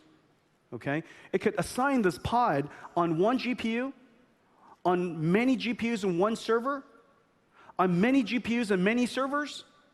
It can also assign it across data centers. So you could have some of it in the cloud and some of it in data center. You could have some of it in this cloud, some of it in that cloud. Truly amazing. And all of this stuff is happening completely invisibly because we've made Kubernetes GPU aware, and because the NVIDIA architecture and all those containers are literally everywhere. And so as a result, this magic could happen because the foundation we've been layering and we've been growing now for several years is now come together. And this moment, the Kubernetes moment, pulled it all together. Ryan, what else you got for us? So as you said, not only can we run it in our local on-prem data center, but we can scale and we can burst into the cloud. So let's take a look at that right now. So I'm going to Saturn V is at the NVIDIA, our NVIDIA data center. It's our supercomputer. There are 660 DGXs in Saturn V today. So 660 petaflops. It's about to get upgraded, as you can imagine. It's going to get exciting. So I'm going to add 4 more from the cloud. So this is going to be an example of cloud bursting or cloud fallover. So here we've turned on 4 in the cloud. They're active. And what I'm going to do now is show you self-healing. So I'm going to kill off 4 of these GPUs that are running right now on Saturn V. And what you're going to see, and you're going to have to watch really closely, is we're going to take a bit of a performance hit. And then those AWS GPUs are going to jump right in, and the performance is going to come back up. Ready? There they go down. You didn't even see it this time. Sometimes it's that fast. Wow, that's an incredibly good demo. Ladies and gentlemen, this is a demo of resilience. A demo of resilience where before and after is exactly the same. I bet you really enjoyed that. We don't have to show it again because guess what, guys? It looks exactly the same. Okay? A demonstration of resilience. And this is one of the most amazing things about modern hyperscale computing. And we now have cloud to cloud. We have any cloud. We have cloud to prem. We have any prem. And so the NVIDIA architecture, all of these frameworks, all GPU accelerated, is now possible, orchestrated under Kubernetes so that it can basically run everywhere. Ladies and gentlemen, Ryan.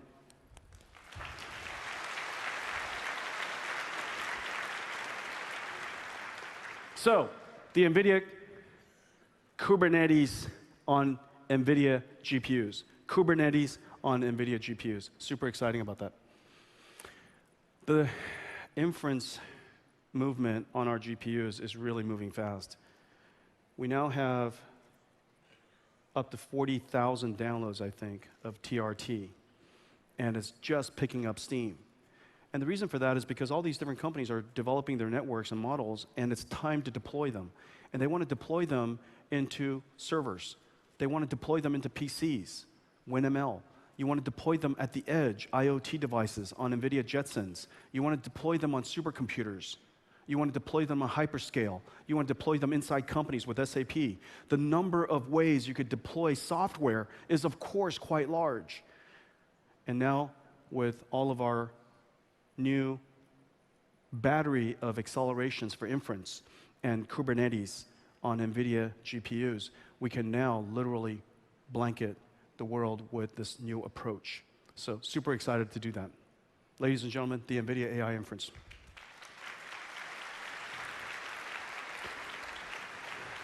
So this is the NVIDIA AI platform. Today we announced that the GPU has been, Volta has been doubled in memory size to 32 gig. It's now available in DGXs and available in the cloud soon. NGC is now on AWS, GCP, AliCloud, and Oracle, and more are being certified. We're certifying them as fast as we can. The NVIDIA GPU cloud now has 30 optimized GPU containers, and this year we announced 4 new battery of acceleration capabilities for inference. New Tensor Rt 4.0 that is able to handle RNNs and sequence-to-sequence type of models, TensorFlow deep integration, Caldi acceleration, which is the most popular speech recognition system, Onyx, an industry standard backend for inference, and WinML optimization into that. And sorry to say, Titan V is still out of stock. Apparently, the popularity of Titan V is quite high.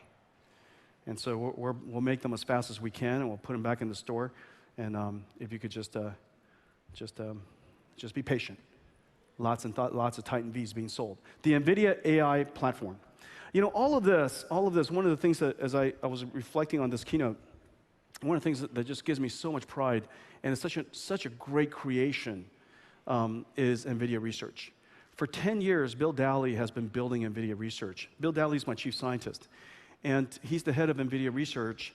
And it's 200 people strong, but the productivity of this organization is just utterly incredible. They're doing fundamental and basic research across the entire stack of computing.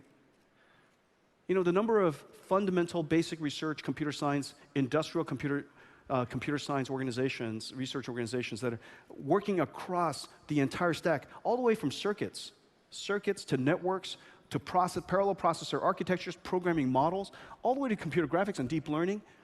Those aren't that many. And this is 200 people strong across the world.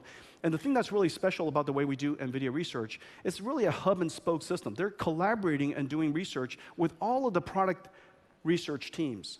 We have hundreds of researchers around the company, all working together to advance the future of computing. Some of their contributions you have already seen. NVIDIA Research initially started RTX, and the 10 years worth of work that they've done has resulted in the NVIDIA Rtx, or NVIDIA Optics and NVIDIA Rtx technology. NVSwitch that was described today that made the world's largest GPU.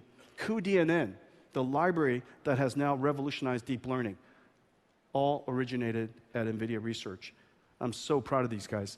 And you guys have seen some of the really amazing work. Progressive GAN that was recently described that caught a lot of attention because of the amazingly realistic faces that it's able to generate. And this is one of my favorite technologies, noise-to-noise denoising. Noise-to-noise denoising. That's one too many times you said noise. But that's got to be incredibly good technology. I showed it to you earlier today. It's basically super rays. So wherever these black dots are, ray tracing hasn't completed yet, but somehow using artificial intelligence, we're able to predict what color and what light it should have been and put that up on the screen in advance, finishing the frame much, much faster. Okay, so let me show you one thing here. This is, what you're about to see here is this. Imagine we taught a network how to draw. But we wanted to teach this network how to draw photorealistic images. And so what you're looking at here is, of course, a road. You could imagine that as a road, just like that. Based on our intelligence and based on all of our experience, we know that that's a road. The pink, what is that color? Is that purple? Fuchsia? That's fuchsia? Okay, fuchsia is roads. Blue is cars. Posts are yellow. Green is obviously trees, and gray, that's got to be buildings. And we take this image, and we put it into the artificial intelligence network, and we say to it, produce a photorealistic image. And this is what it did. Okay, we trained this network to do this, and now it's going to create photorealistic images. All from this. What do you guys think?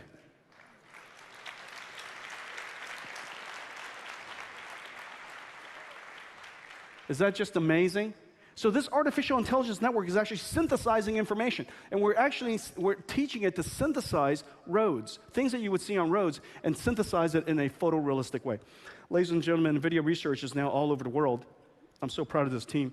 Here's Seattle, Redmond, Santa Clara, of course, Salt Lake City, Austin, St. Louis, Westford, Virginia, Charlottesville, Durham, North Carolina, Helsinki, Lund, Berlin. Some of the greatest cities around the world, 200 people strong. We're growing. Reach out to us. We love to work with you.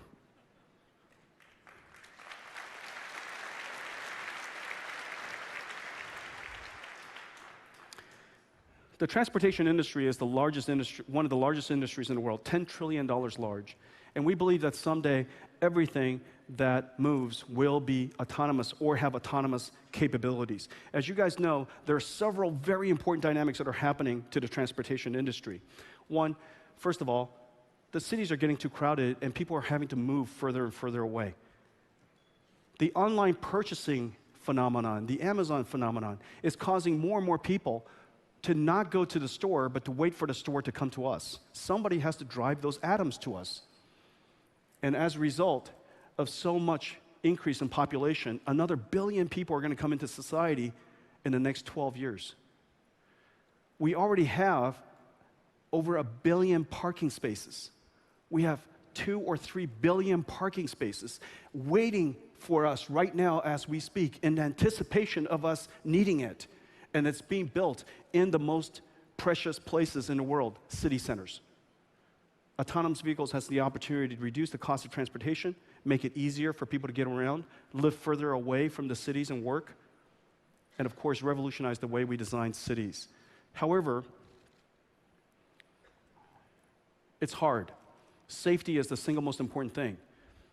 It is really, really hard technology. It's probably the hardest computing problem that the world has ever encountered. Safety is the most important thing. And as we're reminded just last week, with the fatal accident that happened, we're reminded that this work is ultimately vitally important, that we have to dedicate ourselves, commit ourselves to solving this problem. But we have to solve it step by step by step with just incredible amounts of capability because we know so much is at stake and we have the opportunity to save so many lives in the future if we do it right. And so we at NVIDIA, we're dedicating ourselves to this problem, the grandest of computer problems. Just imagine this. You've got these cars with all these different sensors. Some of them are radar that could sense motion, LiDAR that can measure depth but don't see very well in light and snow and fog, cameras with super high resolution but can't see in the dark, infrared that can see in the dark but doesn't have very high resolution. We take all of these sensors and we fuse them together into a super sensor. This sensor, this super sensor, we call them sensor fusion, this super sensor could measure depth, it could recognize motion, it could detect things, it can understand the scene, it could see in the dark. But in order to do this and to compute it in such a high rate of speed as the car is moving and to take action so quickly is incredibly hard.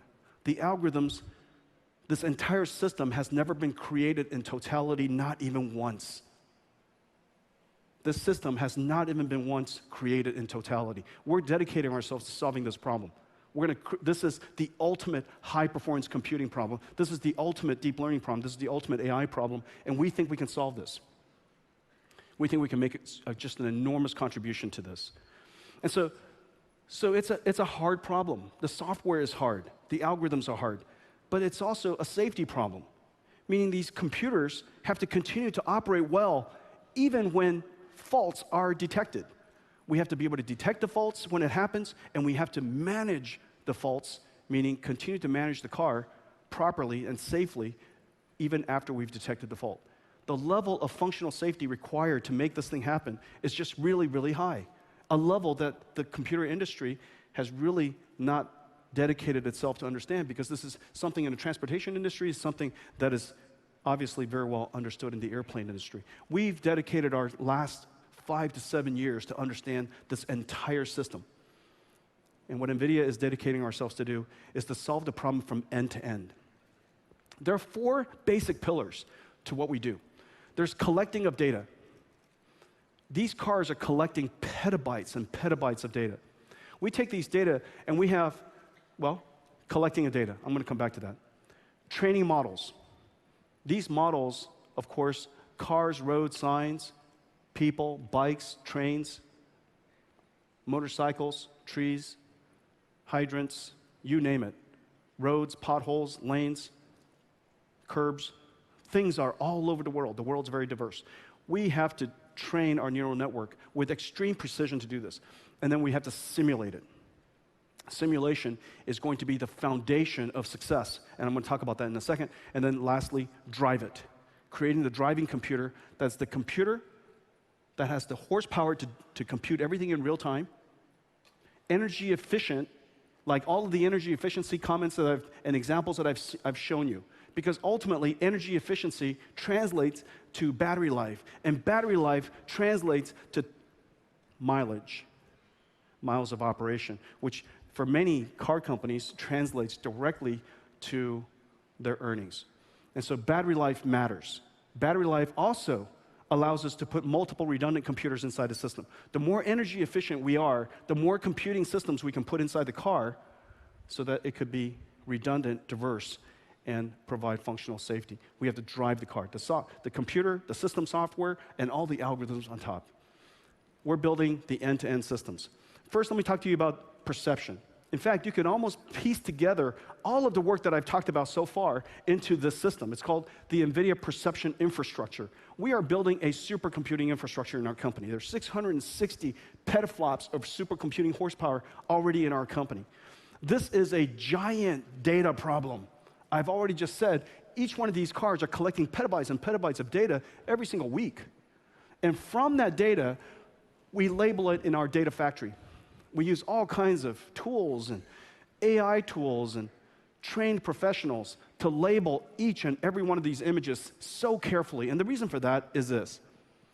We label it once, and cars in the millions get to benefit it forever. And so we take labeling incredibly seriously. This is not a crowdsourcing problem. This is a professional labeling problem. We have 1,500 people. We're labeling about 1 million images per month. And we're just going to keep on labeling. And from these labels, we're able to create the perception networks that you'll see of incredible levels. We train them on our DGXs that I've just mentioned. It's not just a supercomputing problem, it's a software infrastructure problem. In the future, in the past, your source code is your code. In the future, your source code is your data and all the code and all the training methodologies and recipes that you applied in order to create that model, because you want to be able to trace it, you want to be able to repeat it. This infrastructure inside NVIDIA is called the perception infrastructure. It's a massive investment, and it's just something that I'm so proud of. At the end of it, it produces networks. We already have 10 networks inside our car. The self-driving car is not one network. It's a whole bunch of networks, and there'll be a whole bunch more. We already have 10. By the time that we ship in a couple of years, call it 20 or 30. Each one of the 10 networks, there are 10 DGXs assigned to one network, and they could produce experiments every single day. And then we have to validate it and verify it. Many of those DGXs will then have to be used for testing and verification against the entire body of work and the test data that we've stored up over time. Let me show you some of the results. And so, guys, let's go ahead and play it. And so here's a whole bunch of different networks that we've created. This is perception network. You're seeing car detectors and the bounding boxes. You're going to see lanes. Not only do we detect things that we shouldn't collide with, we also have to detect spaces so that that is safe to drive to. Meaning, on the one hand, we detect obstacles. On the other hand, we detect free space. So between those two algorithms, we have redundancy and diversity. We have so much redundancy and diversity all through our system. We do everything 2 or 3 different ways and 2 or 3 different times so that we can make sure that what we ultimately do is right. Distance perception. Here's using an artificial intelligent network that was trained with LiDAR labeling so that it could predict the distance of objects. Weather. We've trained it with so much data that is now robust across all kinds of poor weather conditions. We use cameras for object detection. We use radars for object detection. We also use LiDARs for object detection. Not just how far away they are, but based on the pattern of dots that are coming back our way. The resolution of LiDAR is not as high as camera, but the depth information is really good. Based on the point cloud that comes back, we do point cloud processing on CUDA, which is incredibly good. We do ICP processing, iterative closest point processing, for registration, and then we use deep learning to detect what those objects are. And so LiDAR perception. We do scene perception. One of the hardest things isn't just to detect a light. Intersections where you're supposed to stop or be cautious aren't always properly labeled. And so we have the ability to detect scenes of all kinds of intersections so that we could be much, much more alert. Our path perception is not just about calculating the path, but calculating perceiving the trajectory of the path that is most comfortable and safe. LiDAR localization. You got to figure out exactly where you are in space compared to an HD map. You want to figure out where you are relatively in space using your camera as well. Camera localization, even to HD maps. So if you had an HD map, we could figure out where we are. It's an additional sensor, in fact. And then lastly, every single car is also a mapping car. If you have all of this technology inside your car that I just mentioned, your car becomes a mapping car. Which means that when you drive it in the beginning, every time you drive it, you're mapping your space. And so as you know, 99% of the time, we're driving the same route. And most of those routes won't have an HD map in the beginning. And so we'll use our own cars, your car, to map and create a really high-fidelity, three-dimensional map. And then after that, you could use it as an extra sensor to give you additional information to localize within it for safety. Okay? So camera-based mapping. Why don't we show them? What we've done is, every time we're together, I show you a homemade video. And this homemade video are some of the latest clips, if you will, the latest clips of some of our recent achievements. We're making progress all the time. We are far from finished. There are several thousand engineers right now working on autonomous vehicles. We're going to work on this for another 2 or 3 years before we ship in volume cars. In the meantime, of course, we're going to develop and offer development systems and training systems, simulation systems of all kinds. But this is going to be a long journey that is step by step by step. As I mentioned, this is really one of the most complex computing problems we've ever encountered because of the diversity of the problem, the complexity of problems, all the different types of algorithms involved, and multiplied exponentially as a result of safety concerns. And so let me just show you some.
Computing system.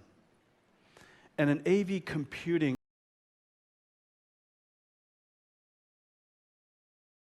entire transportation industry can take advantage of this massive investment that we're making and create the future of autonomous vehicles. And as you know, there are all kinds of different sizes and shapes and price points of cars. But every one of them should have the advantages of autonomous capability to either help you drive or keep you safe while you drive. Notice we showed you earlier Janine, it was a video of Janine, and she's driving. She's pretending like she's sleepy. She's never sleepy. I've never seen her sleepy once. She's pretending like she's sleepy, and our AI inside the car is monitoring her, making sure that she's looking in the right direction, that her gaze is still active, that somehow she doesn't appear sleepy, making sure that everything in the cabin is safe and nobody's doing crazy stuff. And so using driver monitoring and cabin monitoring and AI, we're able to make sure that not only is the car doing the right thing, but the passengers inside are doing the right things. This entire infrastructure, this entire system is just such a great undertaking. And we're doing things in a way that is mindful of the fact that we're not trying to build a chip, we're not trying to build a AV system. That in the end, this is an AV computer. And as you know, computers are software defined. One of the most powerful things about today's cloud computing is that the entire cloud infrastructure is software defined. One of the most amazing things about today's cell phones versus yesterday's feature phone is that today's cell phones are software defined. One of the reasons why the PC has become such a revolution instead of a typewriter is because the PC is software defined. Architecture matters. If you're a software engineer, you care about the hardware architecture. And because NVIDIA is not a chip company, we are a computer architecture company. We're a software company. We care about computer architecture. We care about the fact that the software will run on all of these different computers for as long as we shall live, so that we can make the software better and better and better over time, and the entire installed base of fleets and cars that we deployed gets better and better and better and safer and more comfortable over time. And so we created one architecture roadmap, and it basically starts like this. 2 years ago, we introduced Drive PX Parker, and we created, that's a one-chip solution for a very basic car, and then we created a 4-chip solution for Drive PX2, which is the development system for most of the autonomous vehicles that you see around the world. Drive PX2 at the time, when I brought it out, we were laughed at. People laughed at me for bringing out such a large computer. Well, it turns out I did make a mistake. I didn't make that computer large enough. And the reason for that is because the amount of software that the world needed to develop is far more than what anybody realized. And so our basic methodology is this. Then 2 years later, this year, we created the Drive Xavier.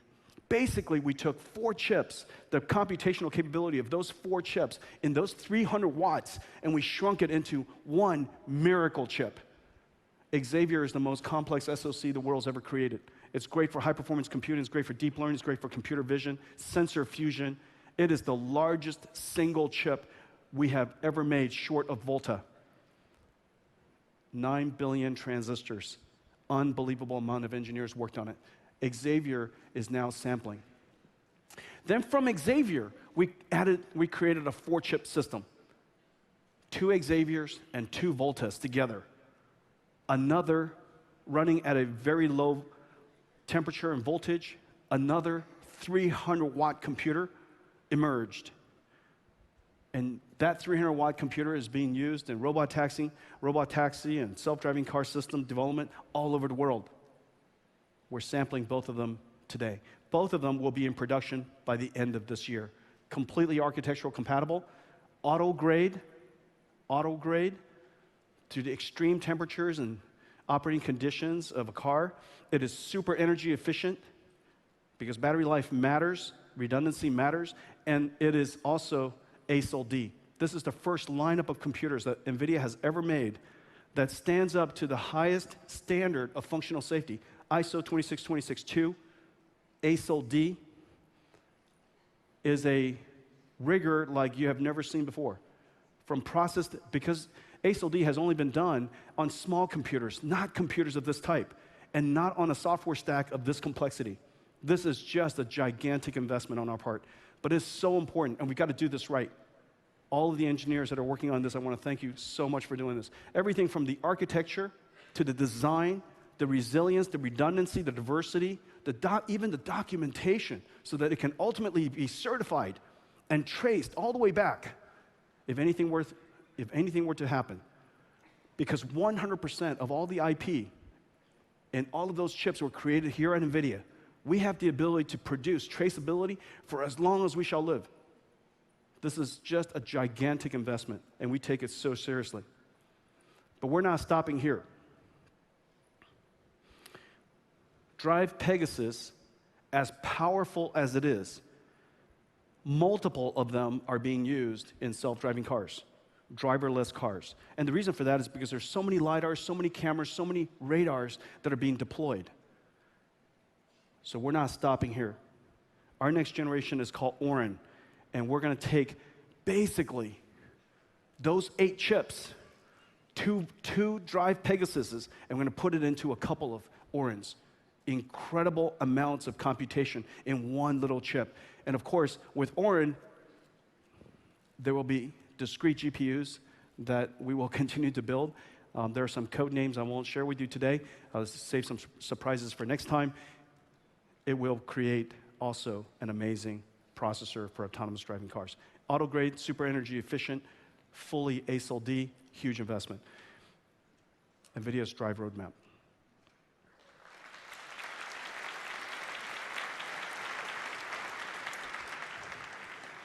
Let me tell you why this problem is just so incredibly hard. Well, it turns out the world civilization drives about 10 trillion miles per year.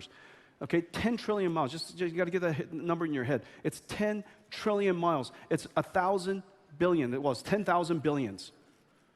10 trillion miles. 10 trillion miles.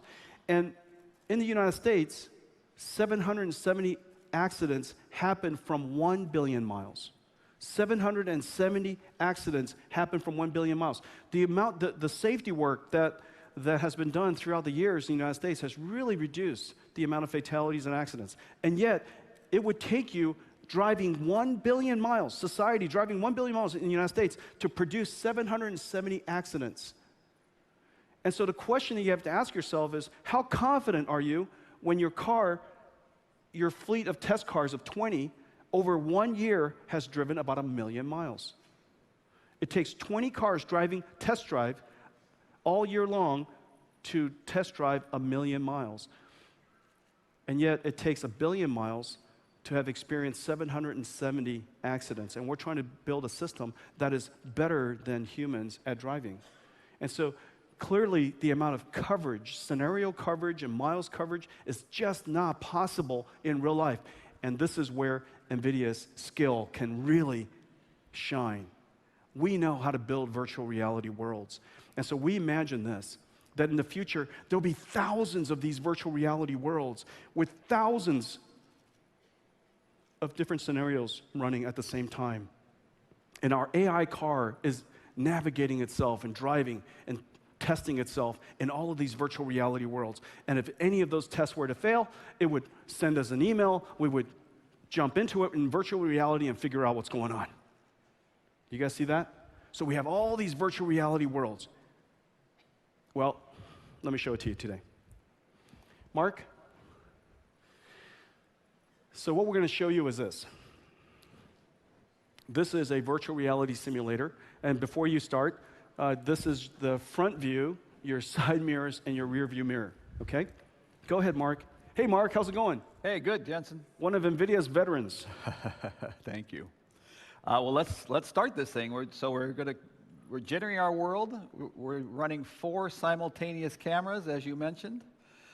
We've got a pretty aggressive driver here in front of us. We've defined a scenario that's causing all the traffic to jam up. But as you mentioned, we got all the cameras. We're running on multiple GPUs, so it's a scalable system. As cars get more and more sensors, more cameras, more LiDARs, we're going to need the horsepower of multiple GPUs. And we're showing that to you right here. Okay, so we could do, of course, we could simulate daylight scenario. Let's simulate other scenarios. Okay, let's, why don't we turn the lights out and go to night. So here's the same setup, only now we're doing all the dynamic lighting. So the headlights of the cars, the light posts that are lighting the road, the lights under the bridge as we drive under here, these are all dynamic real-time lights. And the key here is that the fidelity of the simulation has to be sufficiently high that the sensor stack, all the software that we create, would just operate as they would in real life. That's exactly right. Right? And every one of the sensors needs to have GPU associated with it to generate its view of the universe, its view of the world that it's in. And so today we're simulating with 4 GPUs, with 4 cameras, but obviously we have the ability to spawn off a whole large number of GPUs. So if you have 8 LiDAR systems around your car, you have 8 cameras around your car, you have 6 radars, we have the ability to generate all of that and feed that information into our sensors. And if we are successful in doing that, our artificial intelligence network, all the software that we ran, that we developed, should just work. So Mark, let's turn that on. That's right. Okay, so let's, here we go. Now this is what our drive stack is seeing on Drive PX. This is all the detection of the cars in the world, the lane detection you're seeing going on. And we've been self-driving this whole time, by the way. So as we ran into that little traffic jam, the Drive PX detected it and slowed down and kept us safe. And notice we're detecting all the cars, we're detecting all the lanes. But here's the amazing thing. Earlier, the video that you saw were real cars in the real world. We didn't change one line of code iota.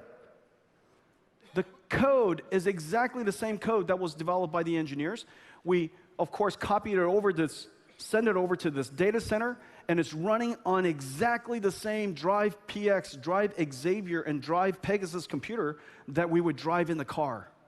And as a result, it's exactly the same sensor response. And the perception, the localization, the planning stack all work exactly the same way. And now you're at the end of your... So we reached the end of that scenario. Can I show you another one? Yeah, show me another scenario. So let's switch to the other system. And so this is one of the beautiful things in virtual reality. We could create whatever scenario we want. And as you know, in test car driving, you could go days, months, weeks, and never run into a weird scenario. So there's... And so we could create all kinds of strange and corner conditions in virtual reality. Go ahead, Mark. Sorry. So the same adversarial driver just came through. And now we found one of San Jose's finest is in pursuit of him. You see the cop coming up on the back, the policeman coming up on the back, and it's coming up on the side. There you go. So we come in, and of course all the dynamic lighting, so you're seeing the red and the blue lights light up the world. Some of that strobing effect could affect the sensor, so we need to make sure we're modeling that correctly. That's really terrific. And so, the first is to recreate virtual reality in all kinds of weather conditions and day and night conditions. It has to have the fidelity and the performance that basically simulates reality. 2, that simulation of reality has to be so high, and the computer itself has to be able to run the original unchanged software so that we could test everything as is inside a virtual reality world. And when it passes that, then we can take it and put it into the car completely unchanged. We just OTA directly into the car, and it should just work. And then 3rd, we could use it to create extreme, corner, rare scenarios, and it's completely repeatable. Every single time that police car shows up exactly the same way. That's right. And so we could have the ability, if with repeatability, engineers could debug systems. That's right. These 3 fundamental capabilities are made possible. We call this Drive Sim. That's right. Ladies and gentlemen, Mark Daly.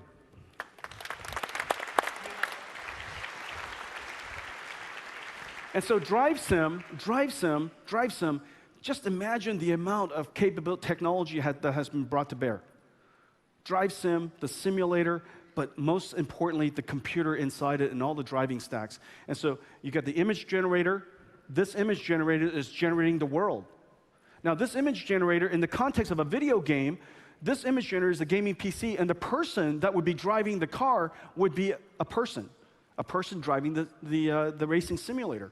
But no, we replace that person with a artificial intelligence AV computer a self-driving car computer.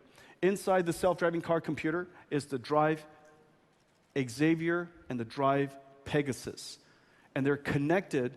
Literally, the output of the image generators go into, and there's a sensor adapter, and it goes directly into the drive computers. The exact same software stack runs, and it performs the right actions, perceives the world, performs the right actions, sends back the driving control to the image generator, which controls this virtual reality world. We will have thousands of, we call this drive constellation. Pegasus in the sky, a constellation of them. Pegasus in the sky, a constellation of them. We're going to have thousands of constellations. These virtual reality worlds will all be running simultaneously, and hopefully we could cover a large coverage of scenarios. With just 10,000 constellations, we can cover 3 billion miles a year. Incredible.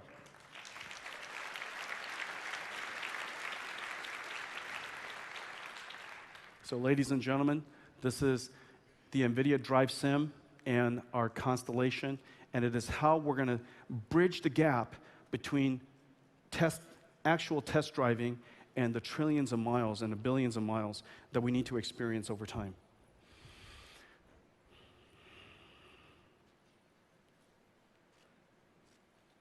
Well, as I mentioned, NVIDIA has created a platform. It's an open platform, and it takes a community to build the future of autonomous driving. It's about the car companies, it's about the trucking companies, it's about mobility service companies. It's about the tier 1 suppliers that are expert in building these systems and components for car companies. But it's about mapping companies, it's about sensor companies. We work so closely with all the LiDAR companies and all the camera companies to make sure that these future sensors are as high fidelity, as high performance, and as robust as possible, and that the algorithms they use are as efficient as possible. We work with startups all over the world. NVIDIA's platform is an open platform. Last year, we had 320 partners. The year before that, we had 250 partners, and today we have 370 partners. We're working with people all over the world. This is one of the world's largest industries. We're making the fundamental investment for the future of AV computing. The AV computer, all the software driving stack, and the end-to-end development system that will support this fleet and this industry for as long as we shall live, and continue to make it better over time, taking it step by step as we are so mindful of safety. Well, the self-driving car is the first. In the future, robots will augment and will assist us in all kinds of different places. One of the areas that we already talked about is, of course, the Amazon effect. We used to drive to pick up groceries. In the future, groceries will come to us. And this is going to happen in all kinds of different industries. Artificial intelligence and autonomous machines will help revolutionize just about every single industry, making us more productive, making us more efficient, do things that are otherwise impossible to do or too laborious to do or just simply too hard to do. And so we've created a platform like we've done with Drive. We call this Isaac. Today, we're going to release the first little version of that. This is such a great achievement. And so basically, in the future, you're going to be doing simulation as a development system because these robots have to work in a three-dimensional world. And so we created a three-dimensional world simulator we called the Isaac Lab. In the Isaac Lab, we will develop the perception capability, the localization capability, the mapping capability, and the planning capability that is necessary for robots and autonomous machines to navigate these complex worlds. And so we already have our deep learning systems that I've mentioned. And then we take, because it's hardware in the loop, the hardware is driving the simulator. When you're done with the simulator, that hardware should be able to run the entire software stack, and we call that the Isaac SDK.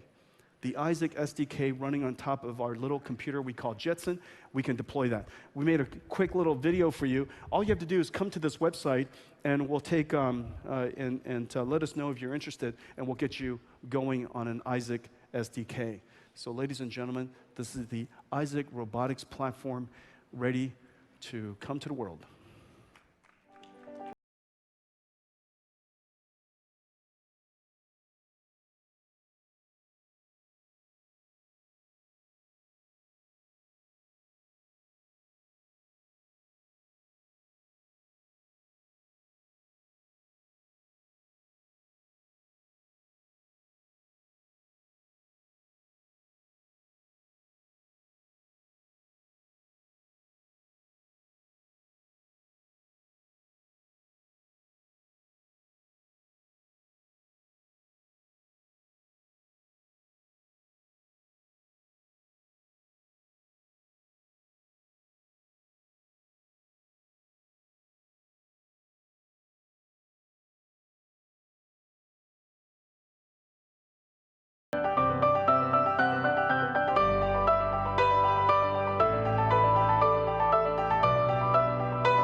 Ladies and gentlemen, Isaac, our new platform, the future of robotics. This is a development system, lots of software developed for it, and of course a simulator that goes along with it, and this little tiny computer we call Jetson. It's been put together for you to start developing the future of autonomous machines. Look, I have one thing that I want to share with you. This is something we've been working on, and it's just so exciting. Now, it's never been seen in the world before, and it's far from finished. It's far from finished, and I thought that as a close, I would invite you into NVIDIA's lab. NVIDIA does a lot of things in the holodeck today. We'd create the future in virtual reality because that's the only place you could create it, and we created this thing called Holodeck, as you guys know. And this project is really about thinking through the entire path of how to deploy these self-driving cars into the world. And as you know, when you have a car that is driving by itself in autopilot mode, the driver is the backup system. The driver is the backup system. If you have a driverless car, who is the backup system? And so the backup system likely will be another person. We would like humans to always be the backup system of AI. And so the question is, how do we solve this problem where an autonomous machine has no operator? It could be a little tiny robot like Carter that you saw earlier. It could be a delivery vehicle. It could be a little agriculture, little farming equipment, a little Caterpillar tractor that's roaming around doing things. And there are no operators. And so the question is, how do we create the backup system if something were to happen that we have to go and, if you will, get it out of harm's way? Okay, and so we imagine this. We know that virtual reality has the ability to teleport us. Virtual reality has the ability to teleport us into a new world, into a different world. And so before I'm going to show you a little something. This is Justin Ebert, please. Justin Ebert. Justin is going to help me with this demo. We are currently in the holodeck. I'm going to explain a little bit more as we go through. Okay, but imagine there's a car in the world somewhere, and we need to help it. And so the question is, how do we do that? Thanks, Jetson. Let's check it out.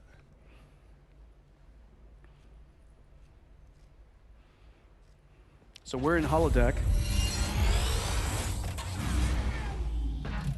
We just created a virtual reality car. We call this Drive Lab, and this is where we have a virtual car where we can take over. Our operator, Tim, here is sitting on the side stage, and we can see sensors coming in from the vehicle, the remote vehicle that needs help. And don't go anywhere, just, hey. Oh, we're not going anywhere. Yeah, okay. Yeah, all right. Yeah, we're not going anywhere. We're going to wait and talk this through. So you can see there's This is so incredible, you guys. This is just utterly incredible. Yeah. First of all, I'm going to hand it back to you in just a second. Yeah, no problem. What you're looking at is live. Yeah. This is holodeck. This is holodeck. There's a virtual reality car. Yep. Okay? The virtual reality driver is sitting right there. His name is Tim Wong. Tim, if you guys raise your hand. There you go. Tim is the virtual reality driver. He is inside this virtual reality car. He is inside the holodeck. He's not with us. That's just a sack of humanity we call Tim Wong. Okay? And so Tim is currently in holodeck. He is looking at this virtual world, and you see the video that's being piped in? That is literally live.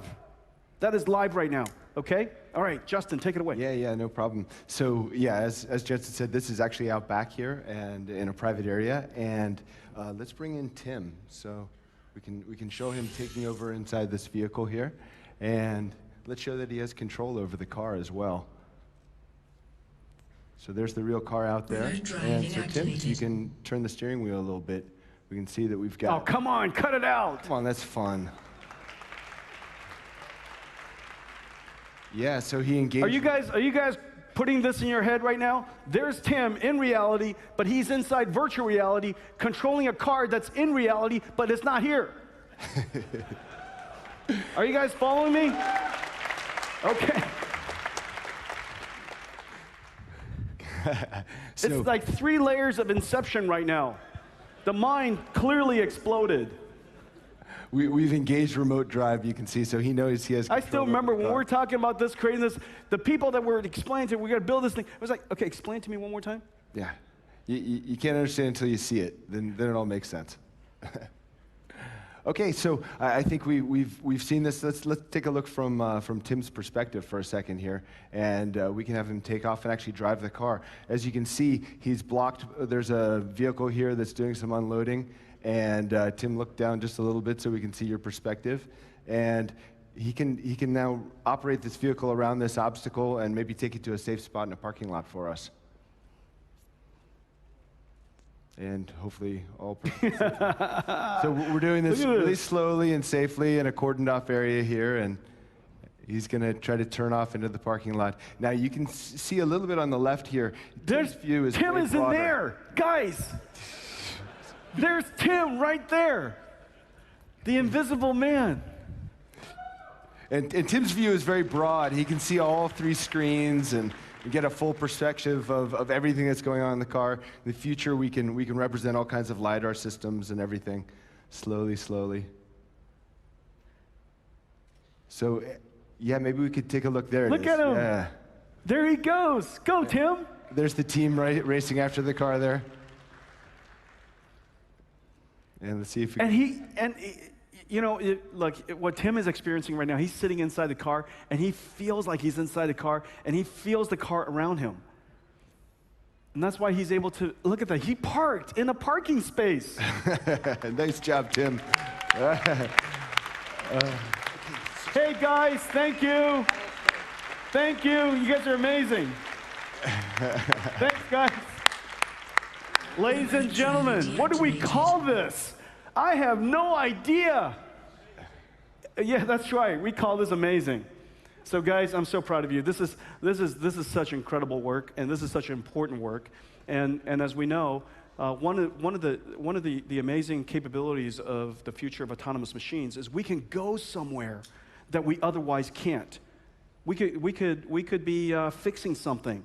The robot could be fixing something, rescuing someone, and now we could literally, through VR, teleport ourselves into the mind of the autonomous machine and be there. Does that make sense? Teleportation. And VR is our way of doing that. VR augmented with autonomous machines is our way of doing that. Teleportation. The future has arrived. Pretty exciting. Thanks a lot, guys. I'm so proud of you.